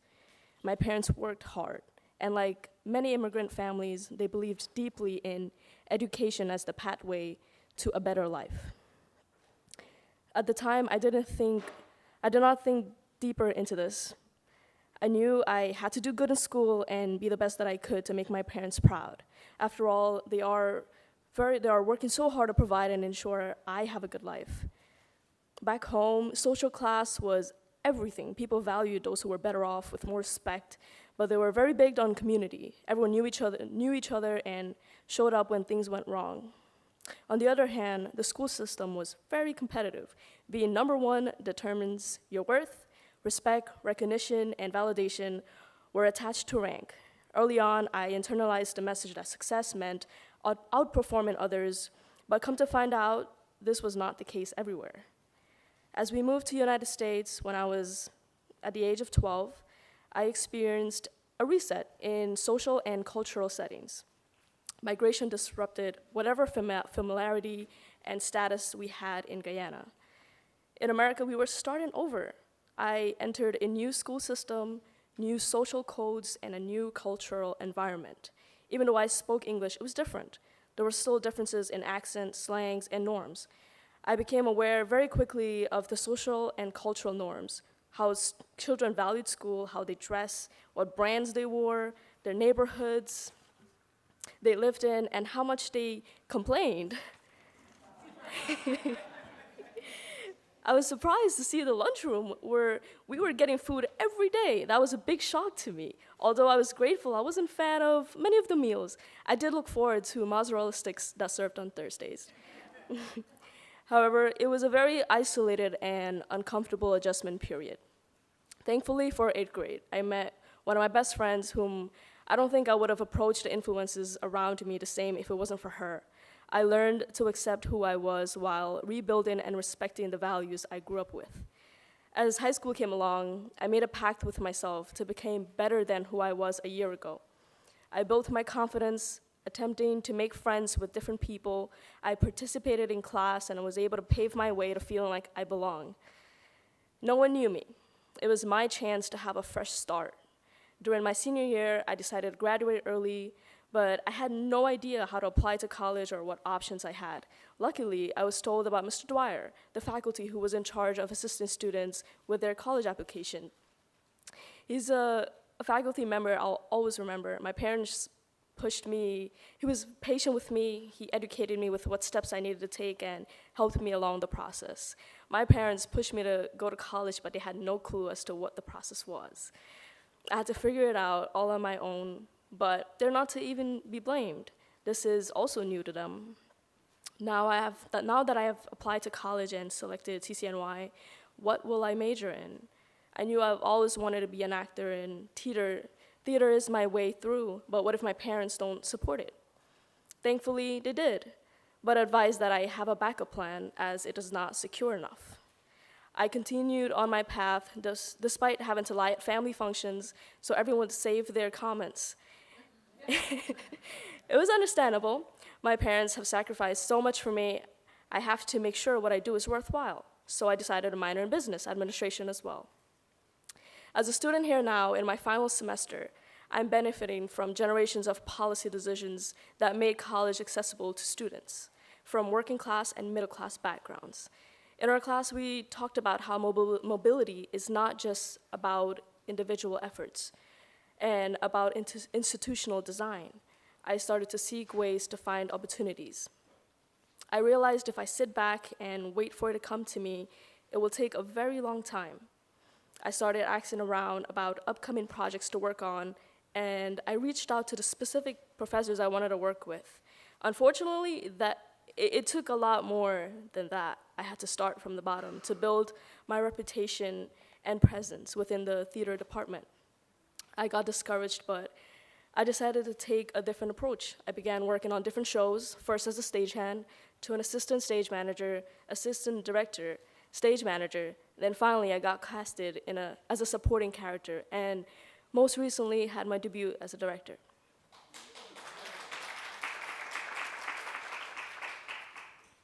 Along the way, I gained two great mentors, met kind, amazing professors, found my soulmate, and became a part of a community at CCNY. Through many of our class discussions, I can see how origin, identity, place, and belonging intersect in my journey.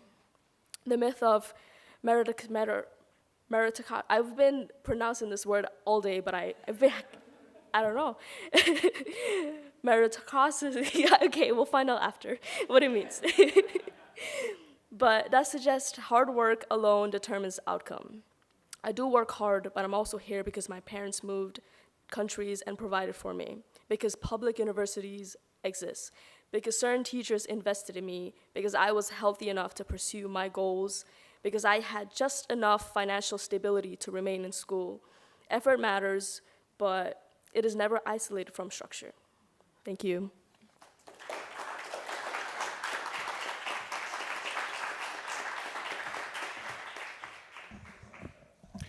I can't say meritocracy either most of the time, so it's all good. And as a side, it is one of these things like, so I didn't mention it earlier, but I myself sort of grew up experiencing a lot of challenges. And it is really tough to get up and say things that you haven't said before. And I remember once being embarrassed when someone had to correct me about how to say Proust and not Proust. That basically is something that forces you to silence yourself when you don't say things in the way in which you say. So it takes a great deal of courage to sort of get up and speak. And again, a nice warm round of...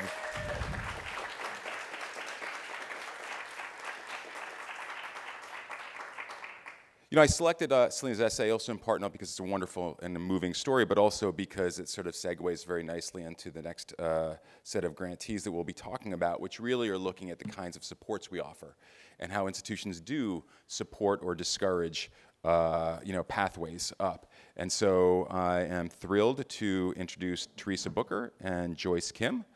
Teresa is the associate professor from the Department of Africana Studies at John Jay College of Criminal Justice.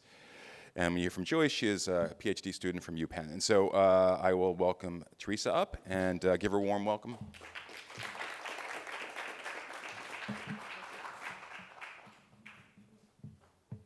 Thank you so much. I'm happy to be here.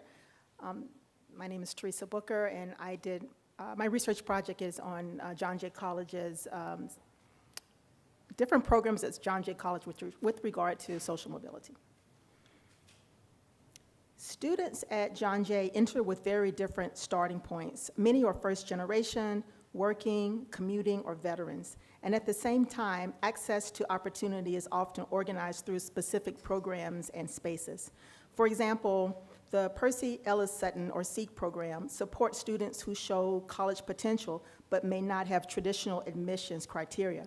In practice, SEEK offers more structured advising and academic support.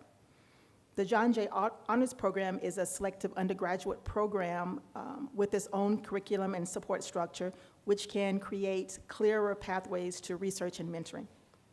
The Veterans Program supports current and former service members through services such as admission and enrollment, support, advisement, job preparation, internships, and other employment, postgraduate employment placings. And the experiential learning courses, including those offered by the Department of Africana Studies, can also connect students to internships or other applied placements. So career skill building is not happening in just one place. It takes shape across programs and coursework and faculty relationships and also applied experiences. And so this matters because students are not moving through one single centralized path. They're moving through multiple pathways, and those pathways are not always equally clear or equally accessible to students. And that is part of what motivates this project. And this project asks how these pathways and forms of support may shape students' financial security, social mobility, and long-term adaptability, and whether they may also help reduce financial stress for students and their families.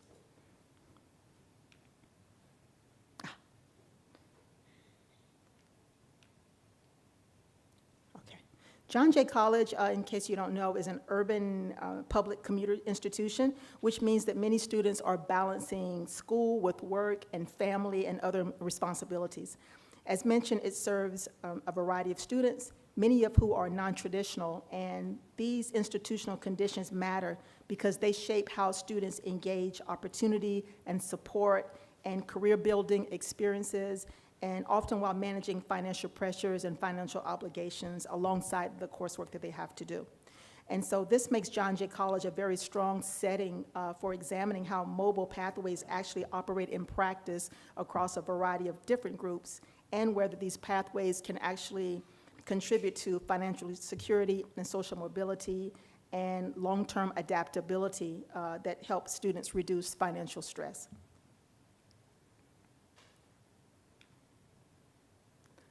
So it's funny that when I practiced this, I did not practice it in the presentation mode. So these, these bullets are as much of a surprise for me as they are for you. Okay. So this is where the issue becomes more visible. Even though multiple pathways exist across the institution, it's not always clear how students move through them in ways that build career skills. Some opportunities are easier to find and more formally structured than others. Therefore, students are not engaging the same kind of support access programs. And so the aim here is to identify where mobility is being clearly organized and where it is left more uncertain or harder to navigate. And then that in turn helps frame the larger question of whether these differences for students' financial security and social mobility and long-term adaptability fits.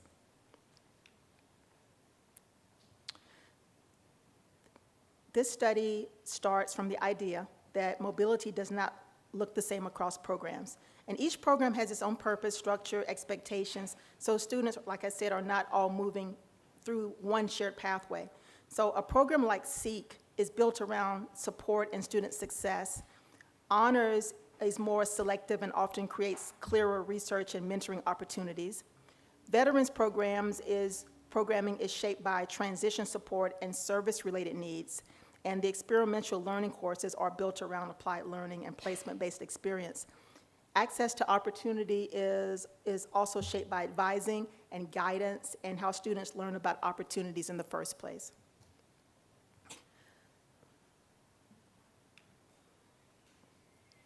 Programs are designed to support mobility, but access to those is not automatic. Discretion matters in shaping who sees opportunities, who is encouraged to pursue them, and who is ultimately selected for them. So mobility may be structured at the program level, but it's also mediated through these different decision-making processes. And so this raises a broader question about outcomes over time, right? How do These short-term structures connect to longer-term outcomes, such as the stability and the career development and sustained opportunity.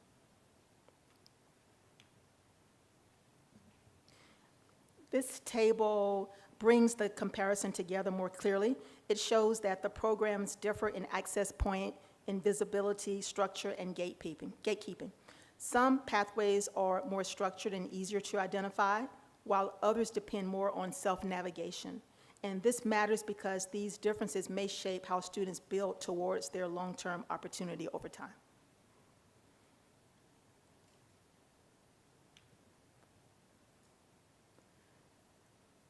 The first question of my research project asks how social mobility is structured across these programs. In other words, the focus is on how different programs organize support, access, and career development. The second question asks how access to opportunity varies across institutional pathways. And so together, these questions bring the project from program comparison to the broader issue of how different pathways shape the long-term outcomes. So at this stage, I have been analyzing program structure and opportunity pathways using program materials, mission statements, and other publicly available information. As mentioned, I'm comparing the 4 programs: Veterans, Seek, Experiential through the Department of Africana Studies, and the Honors Program. And the goal is to understand how this mobility notion is communicated across these programs. And I'm currently awaiting any day now for the IRB to approve my survey protocol and my focus group protocol.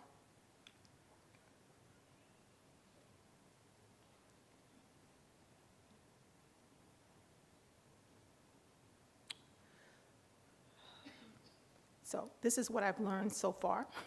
So far, mobility pathways are structured, but they're not equally accessible.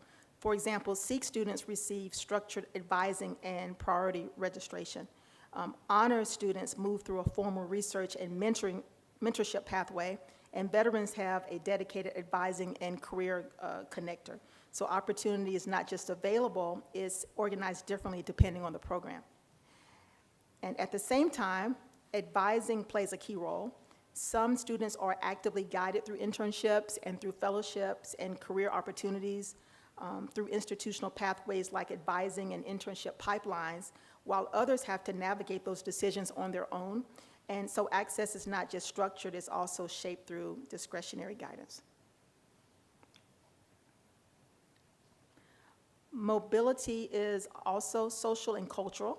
First-generation students may lack access to professional networks, or may be less familiar with how to navigate or internships and career pathways. So how students experience opportunity is shaped not just by their resources, but what they know and how they navigate the system. And lastly, this creates a tension. Programs may be designed around expectations, like time for internships or familiarity with professional norms, but not all students are positioned to meet those expectations. So even when opportunities exist, they're not equally usable for all students.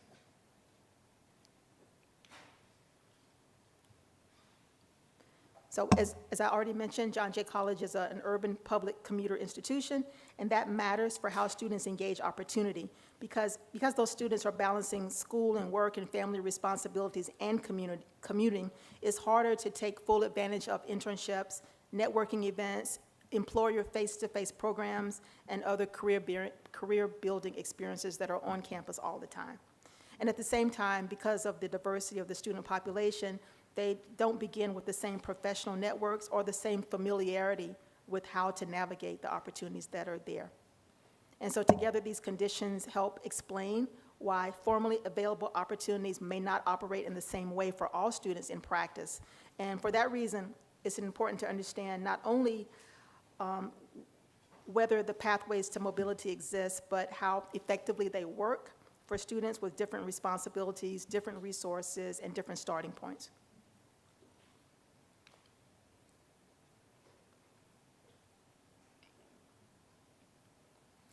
Mobility pathways exist across multiple programs, but students are often moving across several spaces at once: advising, coursework, faculty relationships, internships, when they can get them, program-based supports, and those spaces are not always clearly connected for them. And so as a result, the access can be uneven and fragmented. And some students may encounter opportunities through a more structured route, while others have to piece them together, as I said. And I remember, just as a footnote, I remember every year we always tell students what is available. Excuse me, this thing is biting me. What to tell students about. I'm a minor coordinator, so we always tell the students every year, and it's always shocking to me by the end of the 4th year how many students that have been with us for 4 years will say they never knew. And so that's another thing that I've been thinking about as I'm waiting to get my IRB approved. So the issue is not only that pathways exist, like I said, it's that the route into opportunity can be messy, inconsistent, and harder to navigate than it appears on paper.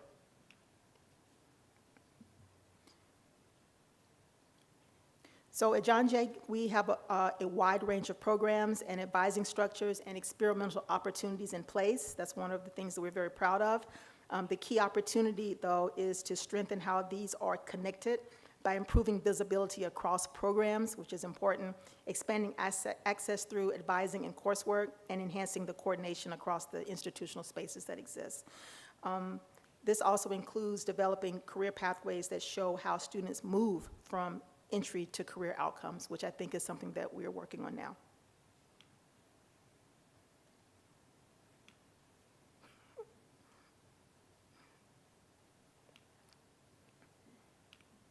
Okay.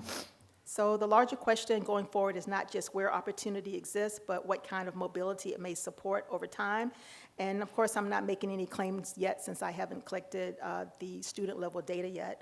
But what my research is suggesting to me so far is that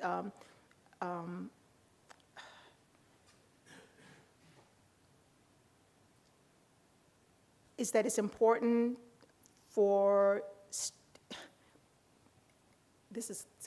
I've been changing this for the last 2 or 3 days because it's talking to me all the time. So one of the things that I think is important to note, and I'm looking forward to seeing when I talk to the students with regard to the data, is because some students are winging it on their own, I'm wondering if that actually helps them later down the road with regard to social mobility because they don't have the support.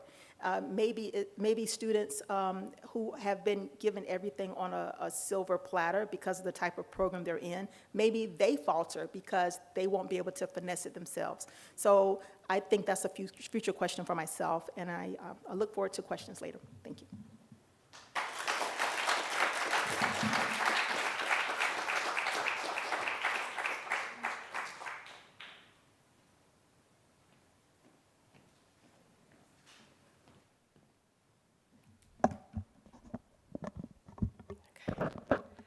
All right, hi everyone. Thank you, Teresa, for that wonderful presentation. I'm excited to be in conversation with you all, and I'd really like to thank the Social Mobility Lab for making this research possible in the first place. Okay, so my project is called Looking Beyond the Classroom, Inequality and Mobility in the College to Career Transition. So to set up the context a little bit, research has focused on major choice as a driver of labor market inequality. So depending on what you major in, that can lead to differential outcomes based on what career you may go in. This goes to the earlier presentation on job, occupation, education mismatch.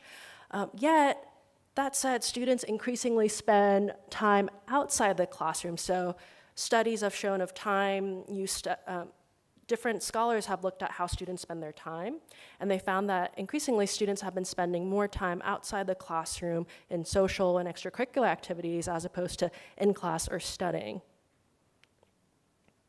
So what we know, and this goes back to the previous presentation as well, is that there's really important research being done on how students interface with institutional agents. So these are professors, career services, hiring managers. But what's been emerging in my research is the important role that peers and pre-professional spaces and how much they matter, and how clubs and networks through these clubs can influence students' career pathways. And this can be especially impactful for historically underrepresented students. So national organizations such as the National Society of Black Engineers, the Society of Women Engineers, there are signs that these can be important spaces for these students. So with that in mind, I set out my research with the following questions. How do pre-professional extracurricular activities shape the college to career transition? And how do higher education institutions, through these activities, foster both mobility and inequality in this transition? So to give a sense of my research context, over the past almost 2 years, I've been researching two higher education institutions in a large northeastern city. So these are pseudonyms as per IRB guidelines. So one I call quote unquote collegiate university, and the other I call quote unquote metro college. And if you look here, you can see very striking differences between the kinds of students that these two institutions serve. Now, you might be wondering why I decided to design this study in the first place. And I got interested in studying these kinds of these institutions in relation with one another for a couple of reasons. So one, I noticed in the literature in higher education and the higher education to outcomes literature, there are questions about, okay, we should study places highly selective institutions like collegiate because they're driving inequality, they're driving economic inequality. On the flip side, I've heard scholars also say, hold up, maybe we should study places like metro because they are engines of socioeconomic mobility, and also they're serving much more of populations where they're the first in the family to go to college compared to places like collegiate. So I couldn't help but wonder, okay, so what does it look like when we study these two institutions in tandem with one another, because the reality is they do exist in the same cities, in the same places. So for the past, I'm coming up towards the end of my data collection, but for the past a little over 1.5 years, I've been conducting participant observation of career readiness activities. So I follow students in how they approach activities fairs, job recruitment processes, career services organized events. And the main lens through which I approach my research are through participant observation of 4 pre-professional clubs, 2 per school. So I looked at a financial services education club at each institution and a chapter of the Society of Women Engineers. So I picked these schools because they correspond with popular majors, and also these are high earnings potential fields, and by that I mean right out the gate from when you graduate, you're able to attain a high earnings potential job, as opposed to if you pursue law or medicine, in which case you must go to grad school. And I've been conducting about 18 months of participant observation, so this has boiled down to about 700 hours and 264 events through these clubs. Beyond, I've also attended some of these other activities, so in total I've attended about 300 so events, so I've been really following students around. And this participant observation has been supplemented with in-depth face-to-face interviews with 90 individuals. So I conduct these interviews in libraries, eating areas, other public spaces.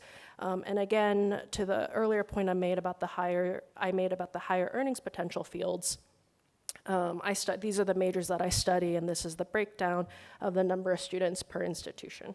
And of course, I'm happy to talk more about methods.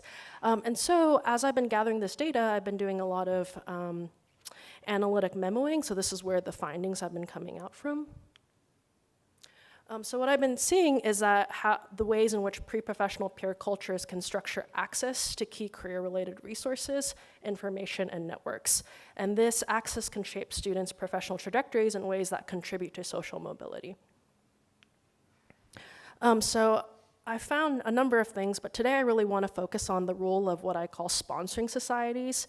So these are national pre-professional organizations specifically with collegiate chapters, and these can shape labor market entry into high earnings potential fields for underrepresented students through organizational sponsorship. So literature on sponsorship versus mentorship: a mentor is someone who gives advice, a sponsor is an individual who's there in the room advocating for you for opportunities.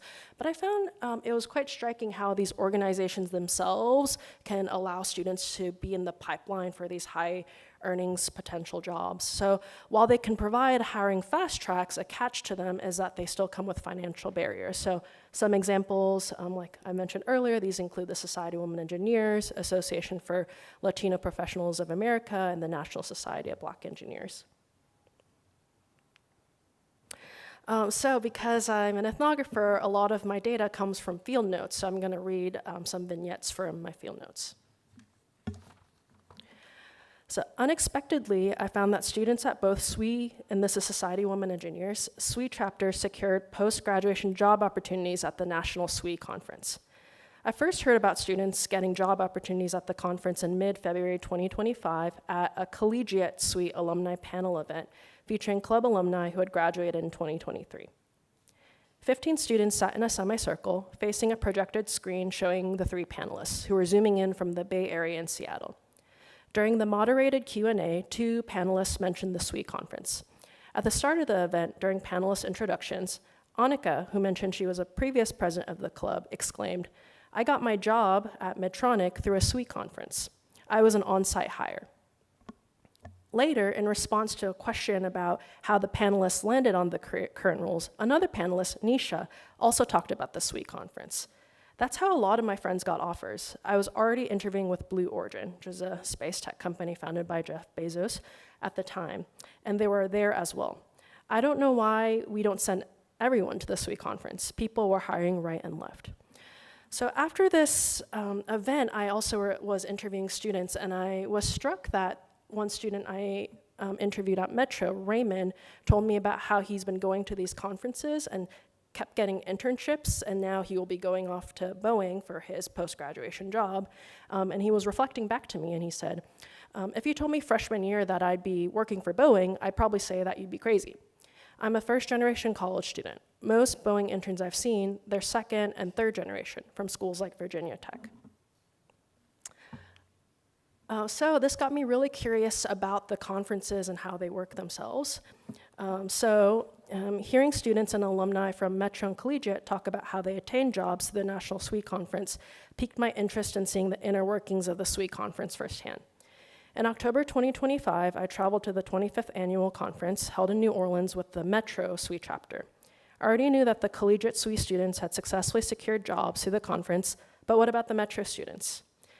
The career fair took place during the first 2 days of the conference. Before the career fair opened, a line of hundreds of attendees formed an hour beforehand of what the SWE website calls, quote, the world's largest career fair for women and allies in engineering and technology.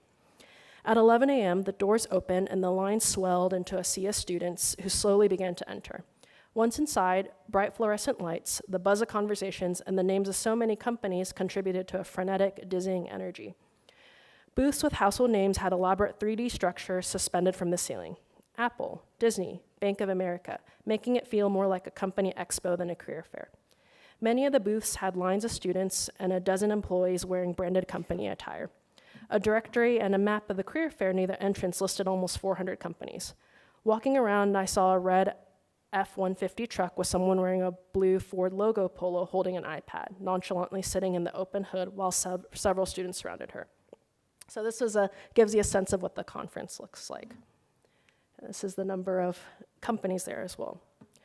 When I spoke with the Metro SWE students later that evening, I learned that all but one of them had obtained at least one on-site interview. Surprised to hear they already had interviews, I asked where they were held.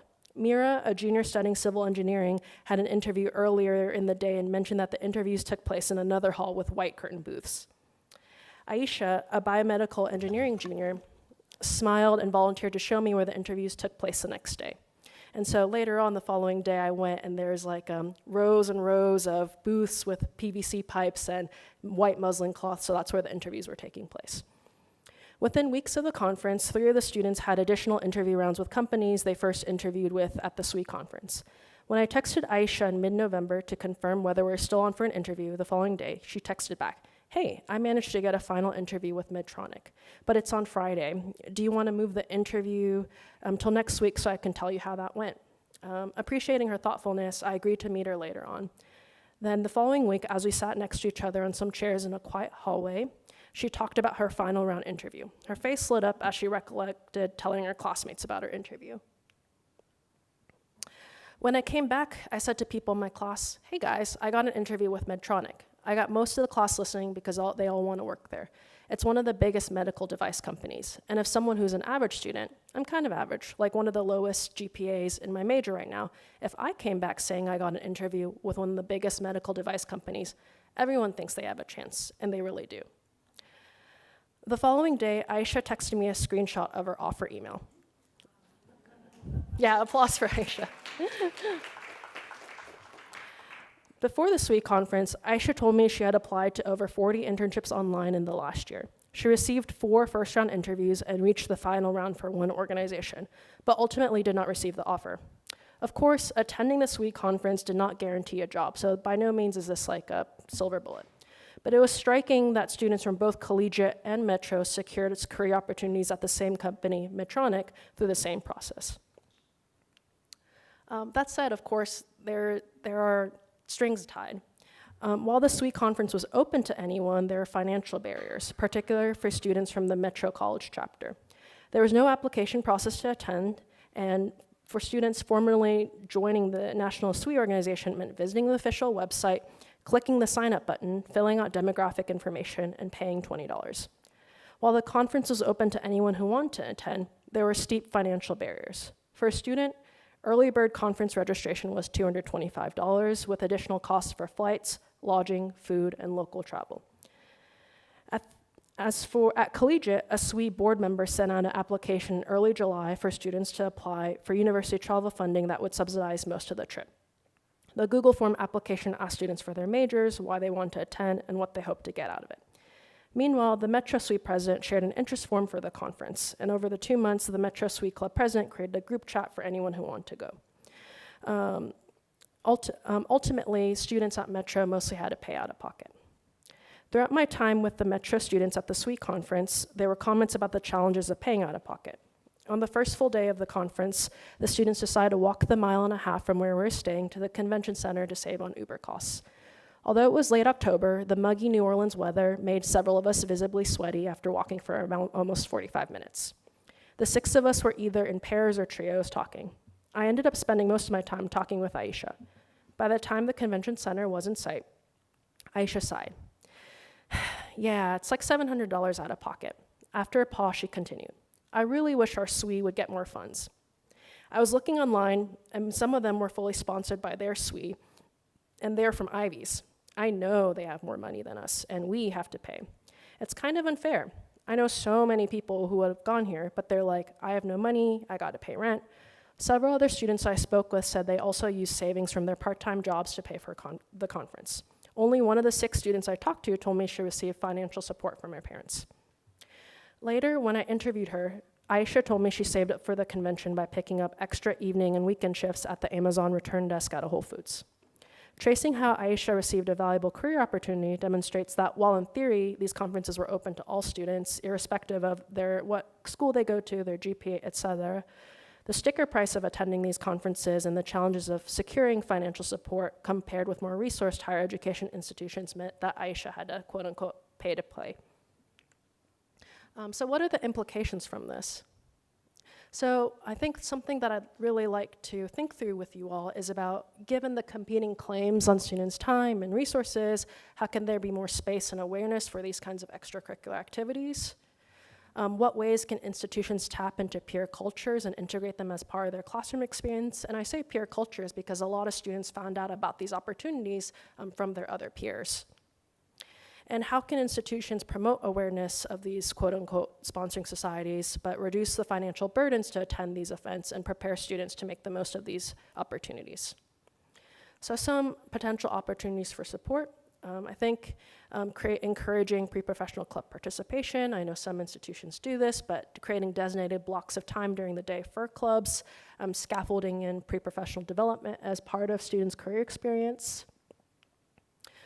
Having parts of the class be interactive and facilitating group projects. I've interviewed a number of students and they told me, hey, at a place that's a commuter school can be hard to find community, but through classes, through group work, I'm able to find peers, and it's through these peer interactions that students have been able to find different internship opportunities that it seems like they would not have found otherwise.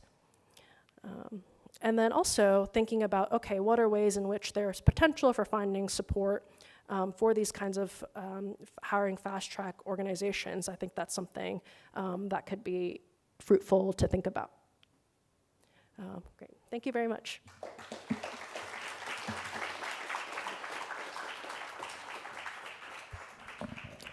Okay, so if I could ask everyone to take out their phones again. Hopefully you're on the same side of the room that you were on before.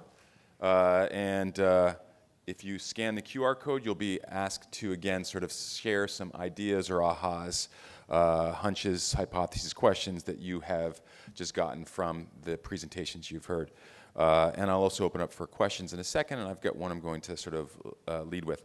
You know, I personally, you know, with all the research, it's pretty clear sometimes you can see the implications, right? And, you know, one of the things I find most interesting about this pair of projects is they are sort of acknowledging how much of what happens in the engine of social mobility that is higher education is happening outside of the classroom. And a lot of well-intentioned and really wonderful programs and efforts exist, and yet their design can be problematic. And in fact, in some cases, like, you know, was just mentioned in terms of the career fairs, can actually exacerbate inequities instead of sort of reducing them. Things like paying for, you know, a conference attendee and getting subsidized in one university and not in the other. So I guess my first question is, you know, when you think about some of the things you're just starting to see, I really believe, like, you know, moving from the abstract to the concrete is so helpful, because to your point in the last example, you can really see, like, wow, as a university like City College, we should really try to sort of raise more money for career fairs. It's a really sort of easy potential sort of solve, right? But there's something else you had mentioned too that, you know, has even less financial barrier, which when you had shared your research previously, you talked about how clubs worked. And how the clubs themselves are designed in ways where there's a lot of gatekeeping that, again, perpetuates inequities. And if you could just sort of summarize that a little bit in terms of what you saw, in terms of like people coming to sort of like join up for one club and really trying to draw them in, and the other it's really exclusive and gatekeeping. And yeah, so if you could share a little bit, that'd be helpful. Yeah, so across the two institutions, so this was primarily amongst the finance clubs. So at Collegiate, these clubs are amazingly competitive, and by that I mean for this last cycle 380 students applied. There were 60 interview slots, so yes, they are interview slots for these clubs, and then 11 students get in, so this is like 3% of students getting in, which is less than many college campuses. So I think this also brings attention to, okay, what happens when this is what peers, this is how, and these are how some subset of peers are interacting with one another, and what does that mean for the future of higher education?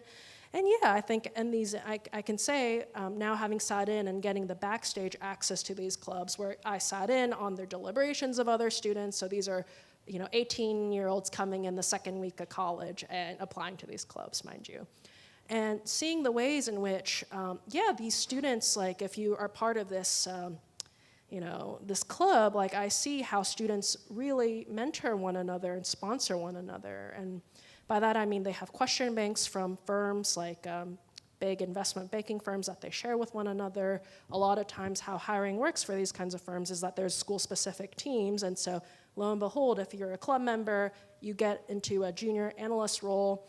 It becomes sort of like a virtuous cycle for a club member itself. So I think that has major ramifications for inequality. So there's this kind of gatekeeping, as was mentioned, this competitive closure, whereas at Metro, I really saw this sense of like, hey, we're all in it together, we want to help each other out. There was no sense of gatekeeping whatsoever. And if anything, it's like, hey, like, why wouldn't I help you? It doesn't even cross their minds, it seems like, this idea of like caring camaraderie. So I don't know, I think really seeing how different institutional and peer logics, if you will, come about, I think, and how they manifest for the college to labor market transition is important to think about as well. Yeah, another detail about the story you mentioned in terms of like the question banks that sort of students would sort of compile about different institutions was that there was I think one quote you mentioned where when someone was about to share it outside of their club, just to other friends, they were admonished and said, no, no, no, that's for us. And so this sort of hoarding of information is also a real challenge. Questions from, yes?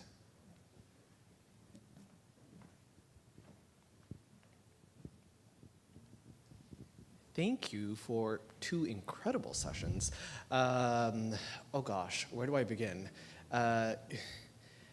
This last presentation really like echoed essentially my last 4 years, because not only in college, coming internationally, this experience globally is, how would I say, magnified by a lot, essentially. So how do you view it globally when it comes to providing access specifically to people, not only you might have the resources, but you might not have the mobility when it comes to, like, how would I say, immigration restrictions because you're coming from a certain country. Or even, like, for international students, you're looking at, like, students from India or China specifically that have high populations where there's lots of competition.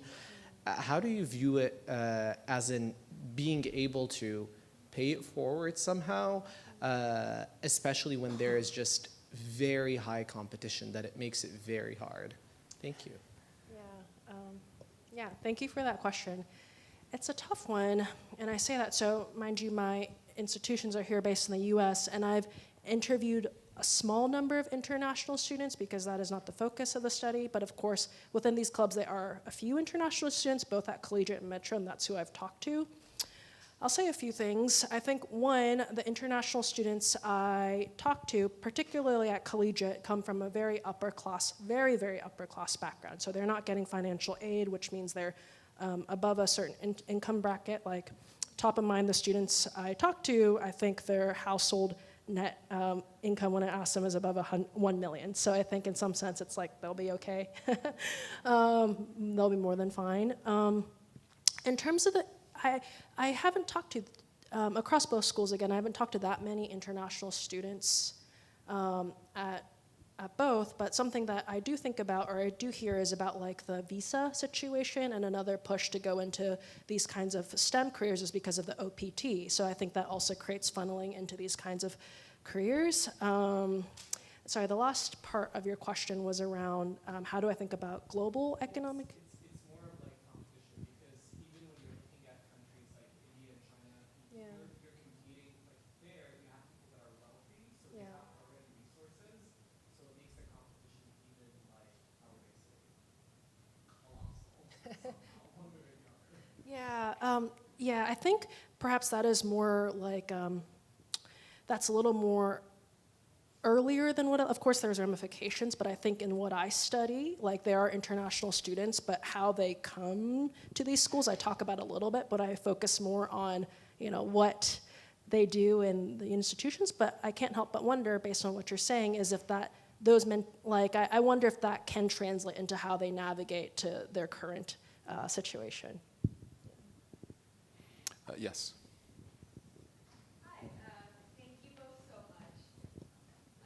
Thank you both so much for sharing. This question is for Joyce, and you referenced that you were doing interviews with hiring managers and employers as well. And I think one broad question, I would love to hear just a little more about the themes that you've heard from them, but especially in the context of, so I know when I've spoken with students before, college students, a lot of them will say, well, I'm really focused on my academics. I really need to do well in my classes, and that makes it hard for me to go to clubs or extracurriculars, or maybe I just need a part-time job so I can't focus on internships. So I'm wondering if some of your conversations with employers have been helpful for better understanding how we can be guiding students through that prioritization and think about how to balance their time. Yeah, that's a question I struggle with because, and it's a great question because it speaks to like a larger, very fundamental question of like, what is the purpose of higher education, right? And that's something I struggle with because I study the college to labor market transition. So of course, social mobility, economic mobility is like a big part of that. But then I think about, okay, so then what about like civic development? So I don't know, that's a kind of an aside on a personal level. When it comes to hiring managers that I've talked to, so I will say that I've mostly focused my interviews with students. But when I do talk to hiring managers, the landscape has changed dramatically since previous studies on hiring have happened.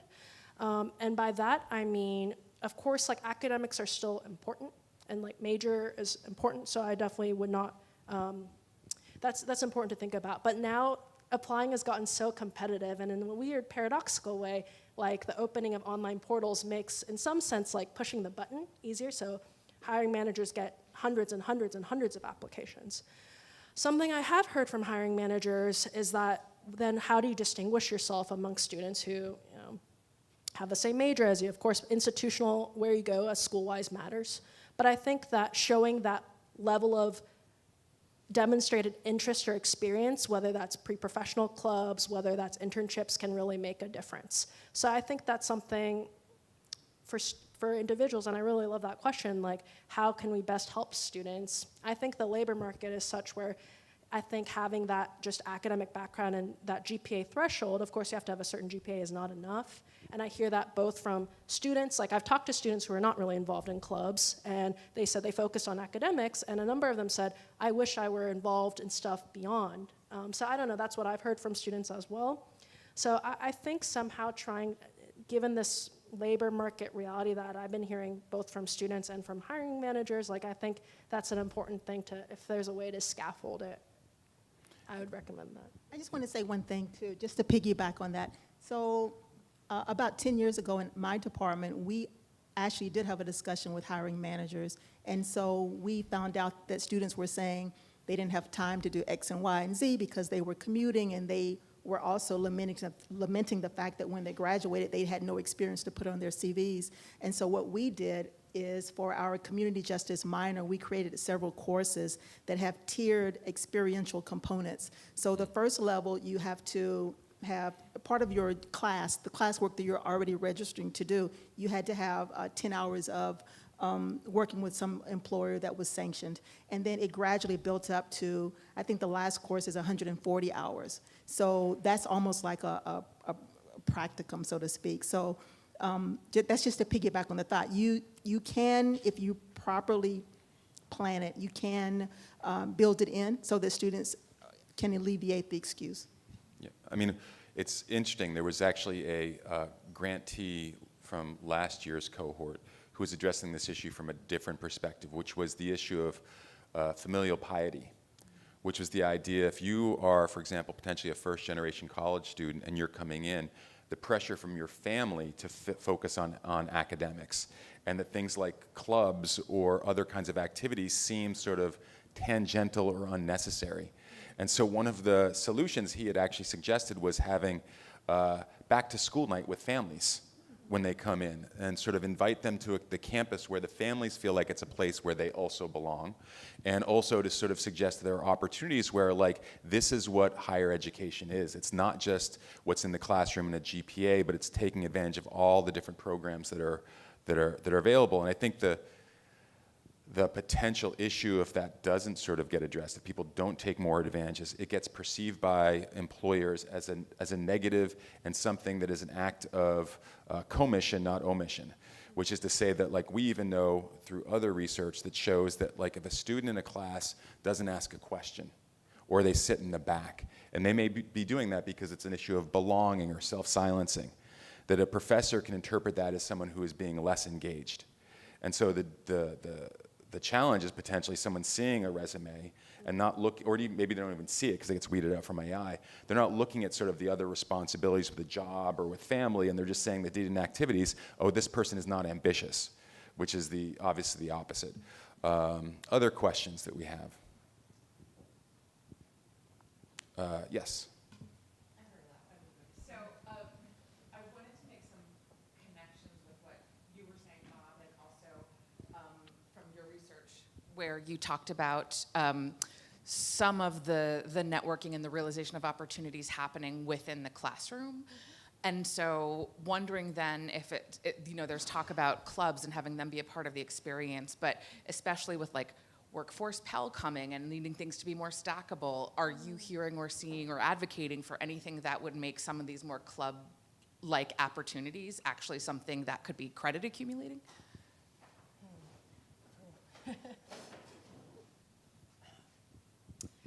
That is, I think I need so what I'm hearing you say is if they would get credit for being part of these clubs. I mean, that's not something I'd previously thought of.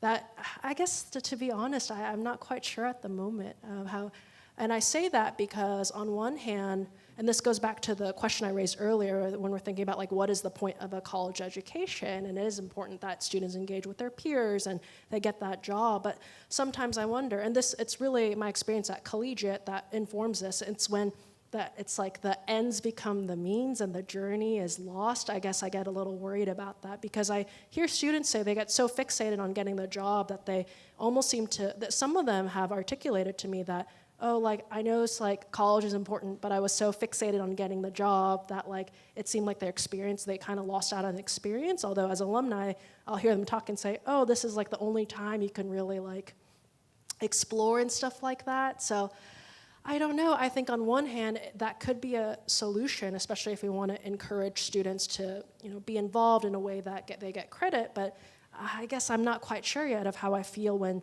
that is so focused on that job obtainment and what are the potential trade-offs of that. So I guess that's what my thinking is there. Yeah.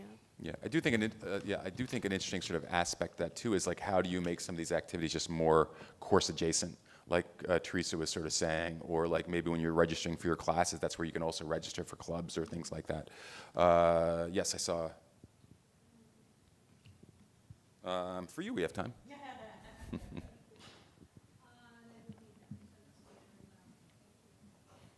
Thank you. Teresa, this question is for you, and thank you, Joyce, for all that you have educated me about your research. But I'd like to ask you, so far, right, from the data that you've gathered, do you see any difference in the career resources that veterans get compared to the rest of the other students? I wouldn't say that I think they do get, let me just answer this way. One of the things that I clearly see is that there's a built-in camaraderie with the veterans automatically. It doesn't matter the branch, it doesn't matter anything. And that piggybacks on the other research that I've been seeing and listening to today. And it makes me wonder when I think about what I hope the end result will be in my research. The goal is to determine whatever you're exposed to, will that give you enough skills so that when you've graduated 5 years down the road, you'll be able to pick up and get your own job? I'm not so sure about how if everybody's going to come out evenly. I know the veterans are going to be okay, right? The youngest veteran that I've seen has been 22, 23. There is no veteran that I have ever known that can do what my 200 level students do, 300 level students, and come in and not say hello to the person next door to you, next to you. So they already not only have this camaraderie, but they also have this thing is they're gonna, just like they were in platoons and battalions, they're gonna speak and help and do. And if they never get another resource, they're gonna be okay. I'm not so sure about the other people who I have to say, did you go to Brightspace and download a syllabus again? These people, especially the ones that have to figure things out themselves, I don't know if they'll be able to have that same type of mobility if they're in certain classes, like even the experiential one, 5 years down the road, unless they've been in the wrong class that they've had to be scrappy and figure it out themselves and go get their own position and then give it back to the professor and say, this is what I found for myself. So that's a long way to say that I have intentionally tried to stay away so that I don't do anything outside of the IRB process, but that's what I'm thinking so far, if that helps. Okay. I think in wrapping up this session, I think what's really interesting, it does sort of raise some broader questions within the context of higher education, like these ideas of cooperation versus competitiveness and community, and sort of how that then translates in terms of availability and access to programs that are designed to create mobility, and in some cases are just not as available or as connected as we would like them. So thank you very much. Big round for.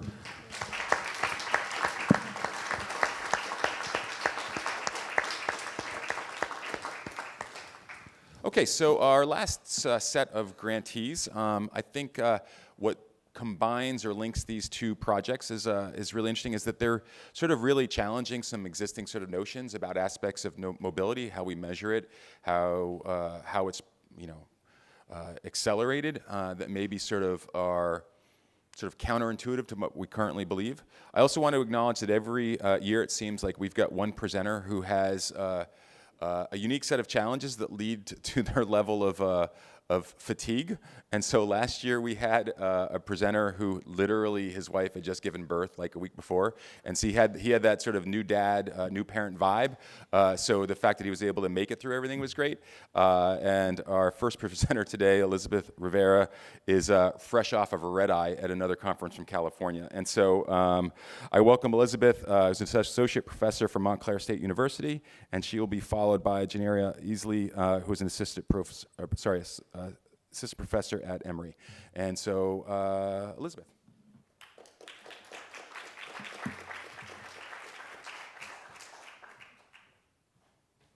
I am way shorter than you are. Is this working? Okay. Good afternoon. It is afternoon. That was the best way to introduce my entire state of being today. So good afternoon. I am Elizabeth Rivera. I am at Montclair State. This project examines how how gentrification shapes social mobility, and specifically how institutional access and responses at Hispanic serving institutes shape Latinx pathways in STEM. And I remember now. Okay.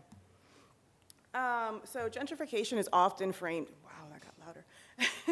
So gentrification is often framed as expanding opportunity, right? So we think about it as bringing in resources, investment, and improving all sorts of opportunities within institutions. But that assumes that it's happening at an equal rate for everyone and everyone who's in these areas, right? So that the people who were there before are benefiting the same way as those gentrifiers. So it doesn't really hold, that doesn't actually happen, right? This is not a homogeneous sort of thing. It doesn't just shape neighborhood gentrification, it also disrupts the pipelines that connect students to different opportunities. There are new programs that come in, there are programs that are removed. And importantly, it assumes that institutions are neutral in all of this, that schools are just kind of there and they kind of respond to some of the demographic changes, but in many cases, schools are doing a lot to attract the people who are moving into those areas. So this project starts from a different premise. I don't treat institutions as passive, I treat them as part of neighborhood change and what's happening within those schools and to those students. So the question is not just whether or not neighborhoods change, but how institutions are translating these changes to student outcomes. So it's probably the first time I saw that transition from those slides, sorry. So it's not a neighborhood change, we're looking at outcomes for this, right? Here we are. So why HSIs? Hispanic serving institutions are central for Latino education. 65% of Latinx undergraduates start at HSI. So whether that be a 2-year or 4-year HSI, that's where the majority of Latinx students are. They're also concentrated in a lot of urban areas, and these areas are the ones that are being changed a lot by gentrification, especially in the last 10 to 20 years. So the demographic change of people moving in, and then the gentrification of that as well on those Latinx populations. So if we want to understand what Latinx mobility looks like in the United States, we really do have to understand what's happening in these areas, but also the institutions that are serving them. So the project asks, overall, how do HSI respond to gentrification, and how do those responses shape Latinx STEM pathways? More specifically, I look at how enrollment and recruitment strategies shift under demographic change. I look at which institutional responses might mitigate or exacerbate inequality, and I also do look at STEM trajectories and how they vary across institutional and geographic context. So very simply, my data and my methods. So I have a bunch of data sets that I merge together. I start with the American Community Survey data, so look at demographic changes to identify which places were eligible for gentrification and then therefore actually did gentrify. So there's different levels of gentrification, no gentrification, moderate, mild, and extreme. And those are layered onto school zones. So every school zone has a percentage of it that is gentrified. I have restricted access data from the NCES, the High School Longitudinal Study. So I actually see students who started in high school in 2009 all the way 4 years past when they should have been done with their 4-year degree. So I can see what courses they took in high school, if they went to college, what courses they took, what colleges they went to, what they majored in, and so forth. So that's really the crux of everything, because I can see where they were and how they did all of this. And then I have IPEDS data to look at institutional characteristics from the institutions of higher ed. I use a multi-level modeling where students are nested within institutions and neighborhoods. And I really look at the moderation about everything. I want to see what the institutional variation is. I'm not looking just for the average like we normally do with a regression, right? It's how things are impacted on average. So some of my findings. So the first finding is that students in similar contexts follow very different STEM trajectories. So even when students are exposed to very similar neighborhood conditions, outcomes vary substantially across institutions. So this is really indicating that institutions are an important lever as to why students are going into STEM and staying in STEM, even though that they're coming from very similar neighborhoods. So exposure to gentrification alone does not determine outcomes. Institutional context plays a larger role. So this suggests that opportunity is not evenly distributed, even within those similar environments. So the second finding that I have is that institutional responses diverge significantly. Some HSIs respond to demographic change in ways that stabilize access, so looking at maintaining pathways into STEM. Others respond in ways that increase the stratification, so narrowing access or redirecting students into different pathways. So there's different programs that some institutions have used. Some institutions, HSIs are entitled to applying for different funding, whether that funding happens or not. I mean, that's breezing by. So gentrification itself is not the driver of inequality. The key variation is how institutions are responding. So it's not just about where our students are from, which we love to say, and it is partially that, but institutions are a very big part of this. Okay, and then third, these differences are driven by specific institutional mechanisms. So in particular, looking at enrollment structures, math placement strategies, STEM pathway designs in certain programs, access is structured, it's not earned. So it's very different a way of looking at things, right? So they're not neutral processes. These actively structure access to opportunity. I've heard of schools that are removing remedial classes and putting all students in regular math, no matter what they came in with. And yeah, we can all make that face because I can see the benefits and the cons to that, right? But people are trying to figure out what can be done to ensure that students are able to major in these courses or into these majors. So access is, like I said, structured, not earned. So some key takeaways. Taken together, these findings suggest that mobility is institutionally produced. Geography alone is not sufficient to explain outcomes. Instead, inequality reflects the ways institutions organize access to opportunity. So rather than focusing only on where students live, we need to pay attention to the other contexts and how institutions are responding to their lived experiences. So this really just shifts the policy lens, in my opinion. So if institutions are mediating opportunity, these interventions need to be part of the focus on institutional practices, not just student-level supports or neighborhood change. What institutional practices are actually helpful. So the question now becomes, how do we design institutional structures that expand access rather than restrict it or stratified even further? So moving forward, future questions, it really does set up where do institutions reproduce inequality, what institutional responses matter most, and what would equitable STEM pathways require? Because ultimately, this is where mobility is decided within these institutions. All right, it's just Gennaro, right? That's coming up? Thank you.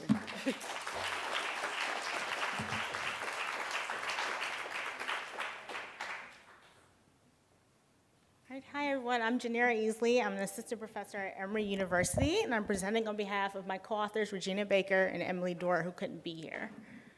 My talk is entitled Beyond the Starting Point, Holistic Mobility Among Black and White Families. So what is intergenerational mobility? I know that I'm preaching to the choir here, but I wanted to start here anyway. And so basically, intergenerational mobility measures how much your family starting point shapes where you end up. If your parents grew up poor, what are the chances that you'll be poor too? If your parents are well off, what are the chances that you'll be well off? And all the other outcomes in the middle. So those outcomes looking just like your parents that's persistence, and then having an outcome that's different than your parents is mobility. And this is important because we are obsessed with the myth of equal opportunity in the US. We think that people can move up regardless of where they start, even though we know that that's not true, or some of us know that that's not true. We're also really interested in how advantage gets passed down and how disadvantage persists across those generations. So, the problem that we're trying to tackle. A lot of intergenerational mobility studies look at one outcome in relation to another. So what was your parents' income relative to your income? What was your parents' educational achievement relative to your educational achievement? We feel that this doesn't give us a full enough picture of what social origin looks like and how it bolsters and constrains achievement in the next generation. So we're gonna combine these 5 things to get a picture of what your starting point looks like and where you end up. So income, wealth, education, occupation, and then neighborhood income to try to get a neighborhood context. These different outcomes have been studied in the literature before, and as you can see, you get a really different picture of what mobility looks like looking across these different outcomes. So if you're looking at occupation, you might say that that lower coefficient means that there's more mobility, there's more movement, as opposed to looking at something like the neighborhood where the coefficient is higher and you're gonna see people's neighborhoods looking very similar to their parents' neighborhoods. I also just want to note that there are huge racial differences in mobility. We see higher persistence for white families. Another way to think about this is that as a white family or a set of white parents achieves something in their socioeconomic status, that translates to their children more easily than what we see for black families. And this is true no matter what outcome you're looking at. And so I'm not gonna spend a lot of time on this slide. I just wanted to reiterate the fact that when you're comparing black and white families that might have similar education or similar income, they're gonna be really different on these other indicators. So this just shows that for black and white families that have similar educational attainment, the wealth disparities are massive. Another example would be for black and white families that have similar income, the kinds of neighborhoods they live in are gonna be drastically different. And so we wanna see how these things coalesce together to reproduce advantage and disadvantage across generations.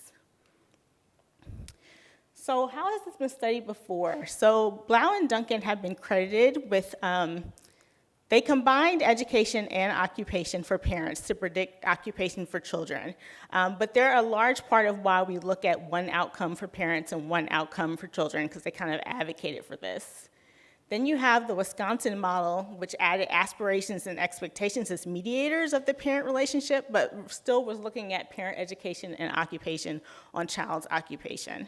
And then you have a much more recent paper that tried to get at this latent concept, so this combination of earnings, education, and occupation, but they only did this for the parent side. What we're trying to do is do this more latent status, this latent profile for the parents and the children, combining all 5 of these things. So again, that's income, occupation, education, neighborhood income, and wealth.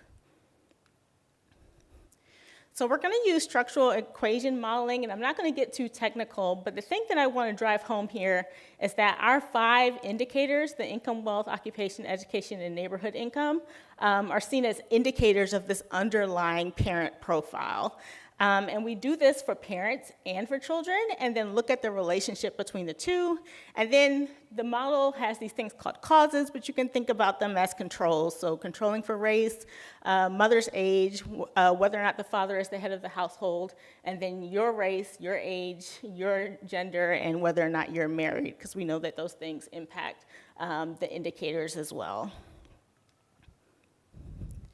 So I'm using the panel study of income dynamics, and this data set is really limited in its ability to talk about families that are not Black or white. So that's a serious data limitation, and I'm interested in pursuing this with other data sets that will allow me to get a glimpse of what this looks like for other groups. So if people have suggestions, I'm open to that. Oh, I'm going to go back just a second. So we're looking at parents when the children were in the household in 1984, and then we look at the children in 2019. So about 35 years later is when we look at the children to see where they end up.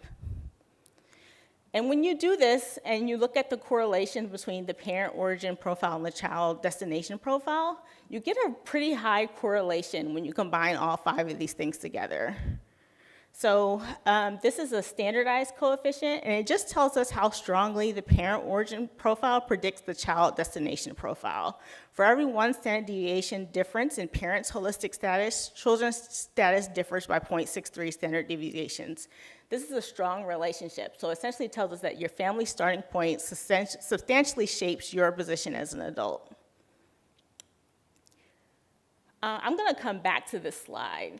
I'm going to go here first. So we break the sample up into Black families and white families to see what the differences are. And what you see is that there's lower persistence for Black families, but that's not, which means there's more mobility.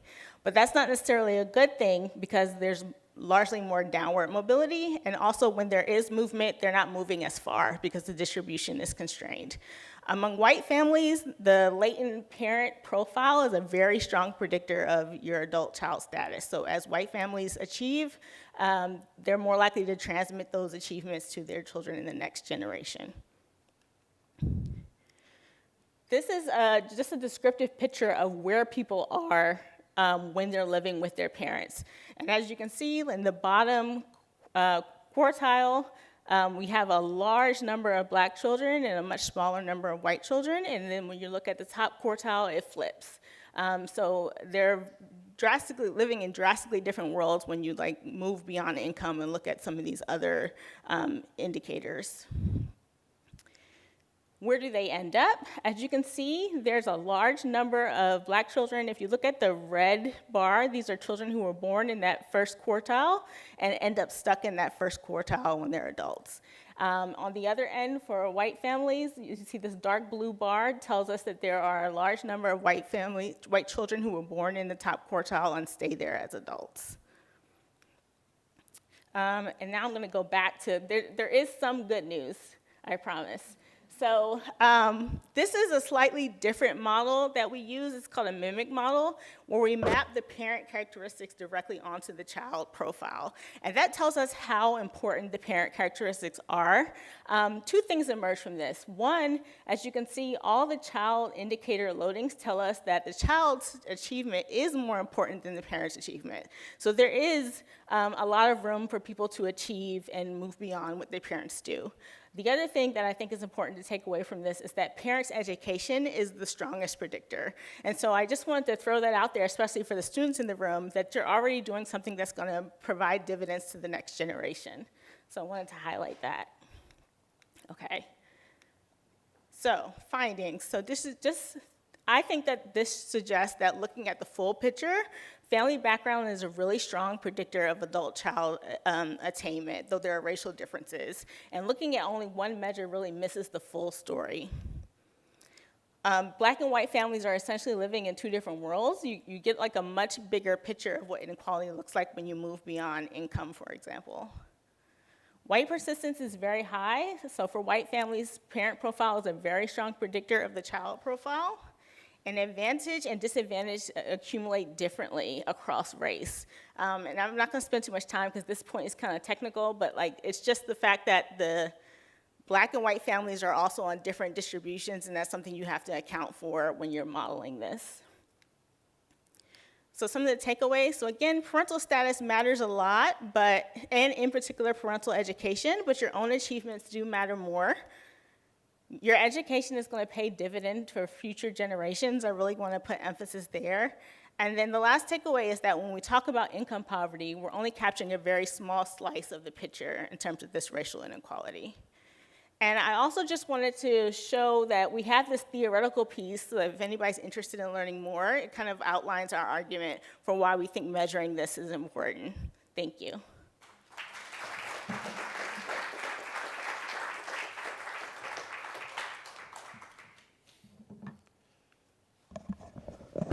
Okay, so this is your last crack to share some brilliant ideas. I hope you can take a minute and open up your phones, share what you just thought about what you heard. Again, we're looking for new ideas or ahas that were sparked, hunches, hypotheses, or questions, and what you heard that you want to share with someone else. Again, we'll be collecting these. We'll be sharing back to each of the researchers, so it helps inform their work in general. But we'll also be sort of sharing it internally with our Office of Student Success or other folks like that to figure out sort of like what implications might there be for what we heard and how we can support students and you know, their communities and their families. And so I'm going to open it up to a last round of questions while you're sort of typing away. And while I'm waiting for some hands to go up, I guess I will, I'll start.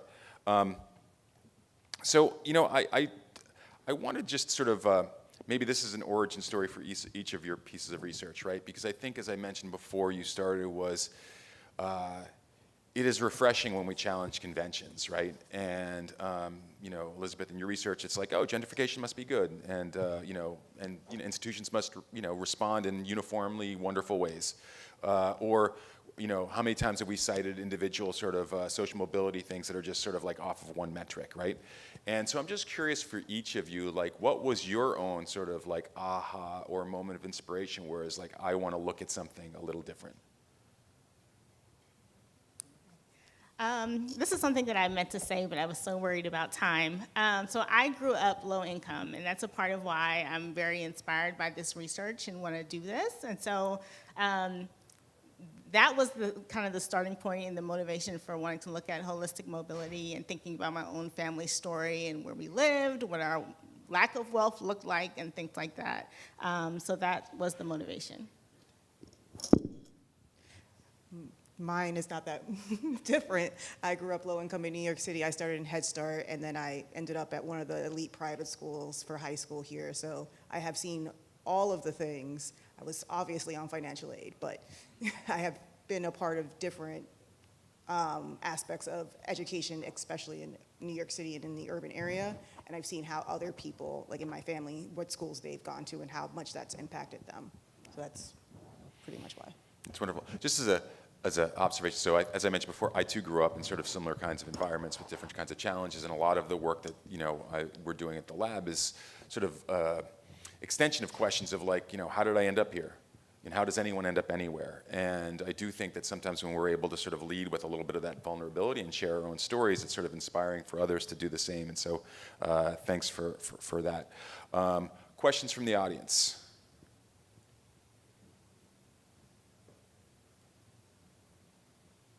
Norma?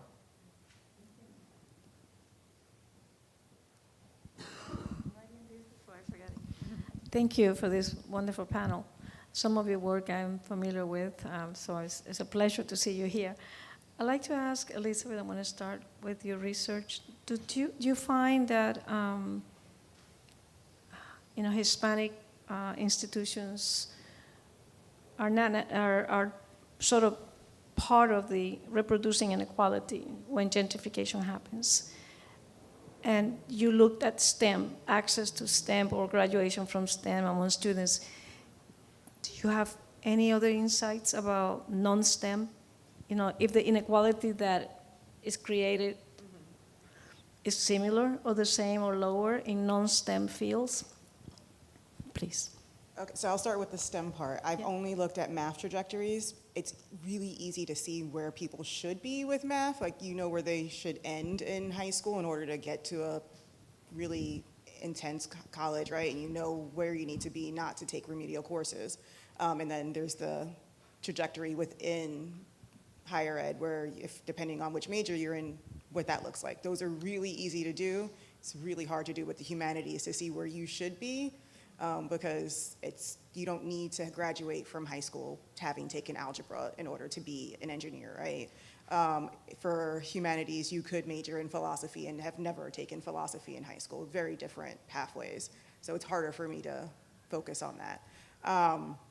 So no to that, to that part. I am going to expand it to sciences also, because that's also an easier way to look at it. And now I forgot what your first part of your question was. I should have wrote it down.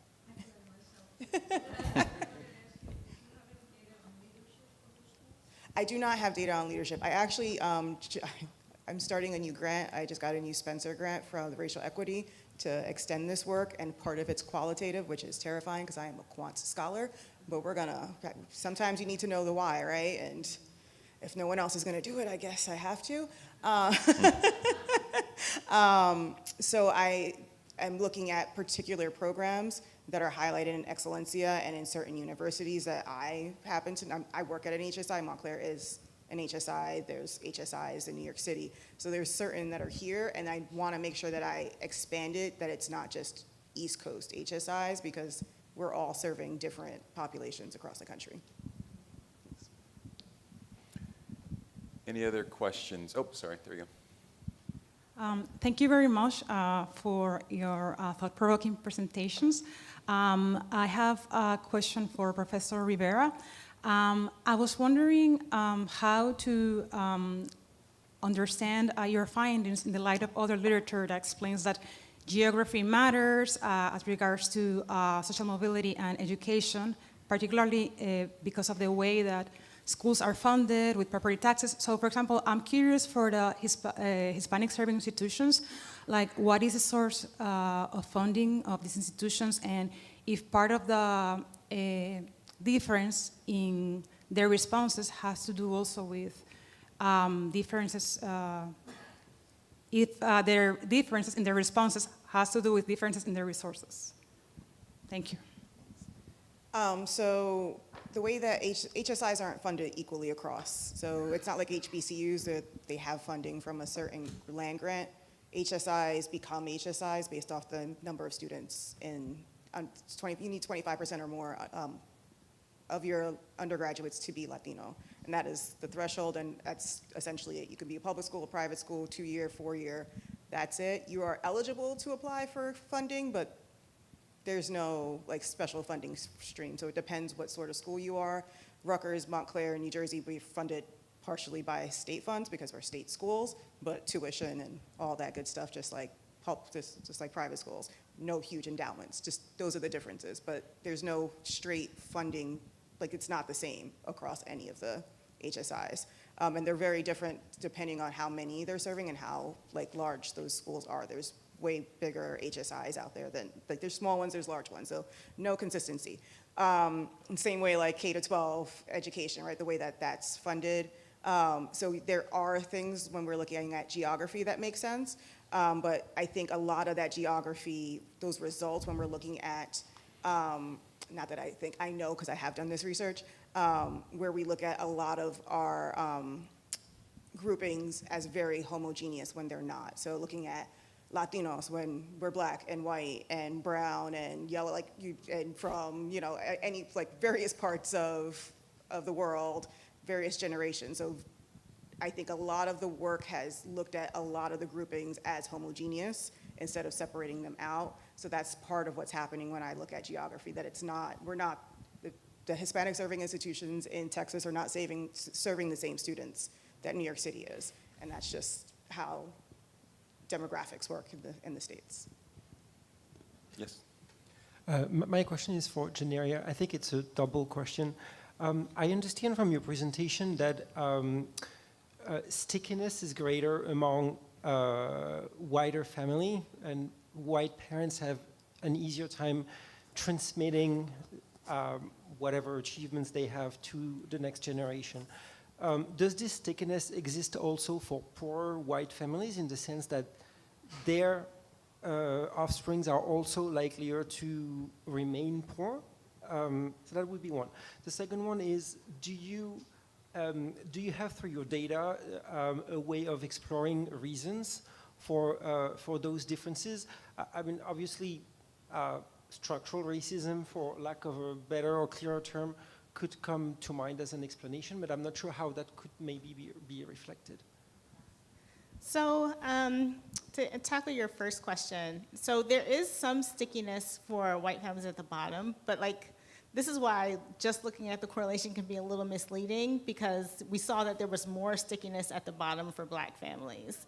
And so like, when you put them on the same distribution, you get kind of like a slightly different result compared to when you separate them. When you separate them, Black families look like they're moving a lot, they're just not moving as far, if that makes sense. And then, so we are working diligently on another proposal. We got like a revise and resubmit, so it's got like a ways to go. But we were hoping to capture like residential segregation as one way of indicating structural racism, because I do think that's a lot of what's going on. What's happening is that the Black children are, for lack of a better way of saying this, are kind of on their own. And the inequality is being regenerated in each generation. So, some of it's being transmitted, but a lot of things are happening contemporarily that are limiting the achievements of the Black children. So before we move to our closing remarks, I just wanted to ask one more question. Within the lab, we're trying to create a little bit of a community amongst different people doing research at different institutions, but you have a community within your own grant where there's 3 different institutions that are represented. I'm just curious in terms of like how that sort of collaboration happened and what the benefits of it have been. Yeah, well, it's like, I'm at the University of North Carolina, Chapel Hill, but we originally met when I was a assistant professor at University of Pennsylvania. And Janira actually was a postdoc there. So that's how our relationship started. And, you know, she came to me and we talked about this potential project. So that's kind of how it kind of unfolded there. And then then I was on Emily's committee when she was at Emory, and so before she moved to be a postdoc at Harvard. So I've just been picking people up along the way. That's great. Well, thank you. A big round of applause for our last 2 grantees to chat.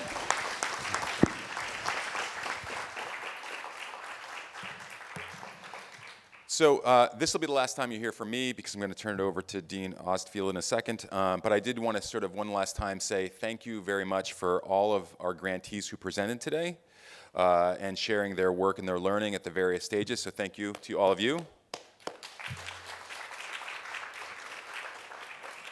Thank you also to our 2 student speakers today.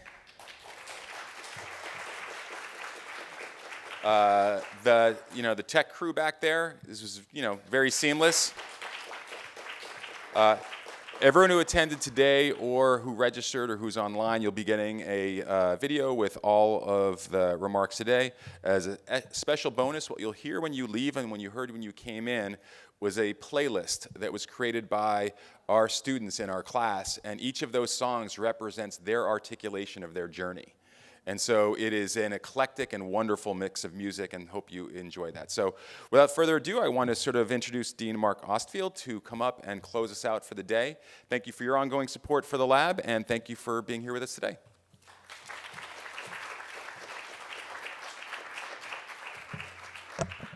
Thanks, Bob. It's good to be here. Bob told me I shouldn't talk for more than an hour and a half. That's right, isn't it? Yeah. Good afternoon. As we close today's summit, I want to reflect briefly on what's been accomplished here and on the context in which all of this work takes place. You all know this. The purpose of the Social Mobility Lab is to better understand the myriad factors that contribute or don't to a student's experience with social mobility. Much of that information already exists, but it remains hidden, often behind sort of academic disciplines or jargon specific to those, or behind paywalls in academic journals. So the work of the lab aims to democratize the access to this information so that it gets to the people who can benefit the most from it. The newly created Journal of Up, which Bob highlighted at the very beginning, you all had on your chairs. I had a chance to read it over the weekend. It's a direct measure of how seriously we take that charge, publishing work that otherwise might not reach the audiences who need to read it and to hear it. As Bob said this morning, the only reason to study social mobility is to create more of it. As I was thinking about this summit today and Bob's request that I come in and deliver closing remarks, I was actually reflecting on a memoir that a friend and colleague of mine just published within the last couple of months. Some of you may know I just started here about 12 weeks ago. I came from the federal government, from the U.S. Department of State, and one of my colleagues of many years in the State Department, Carmen Cantor, originally from Puerto Rico, and Carmen wrote a memoir, the title I have to read, The Ambassador, Two Hats, Two Presidents.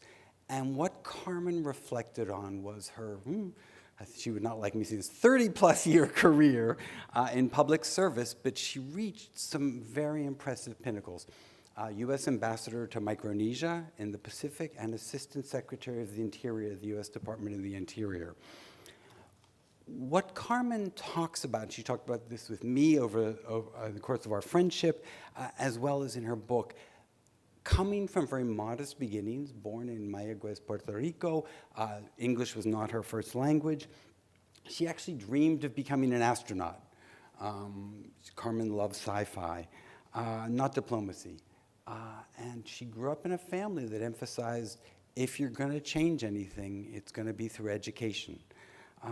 She didn't come from elite or well-connected circles, and what she said, and she says it in her book, is that becoming an ambassador was so pie in the sky, she could not even imagine it. She describes a career that encountered multiple obstacles, being passed over for a promotion because of her accent and her background, and navigating bias in large systems and large bureaucracies based on ethnicity or gender.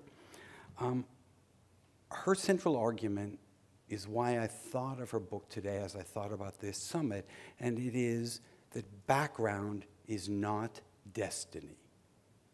And that's very much what we're talking about here.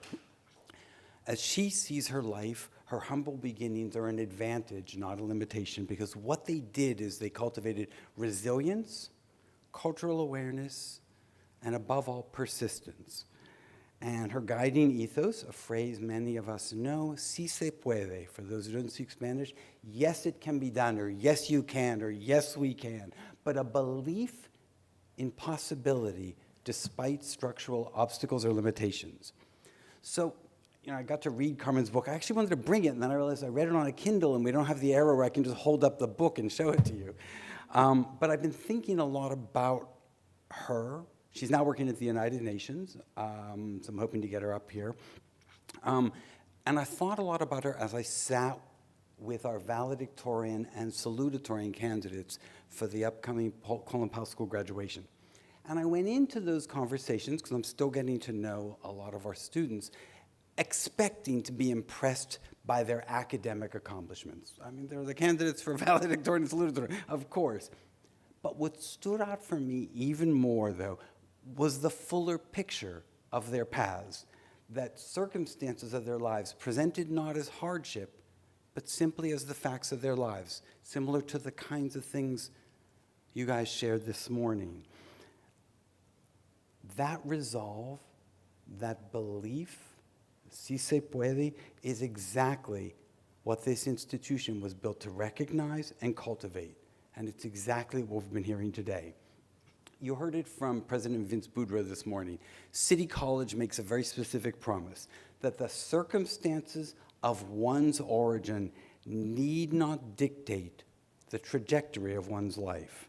The Social Mobility Lab, then, is an important part of how we honor that promise, translating lived experience into research, research into policy, and policy into measurable change. That's what it means to lift leaders, shift power, transform society. On behalf of the Colin Powell School for Civic and Global Leadership, I thank you.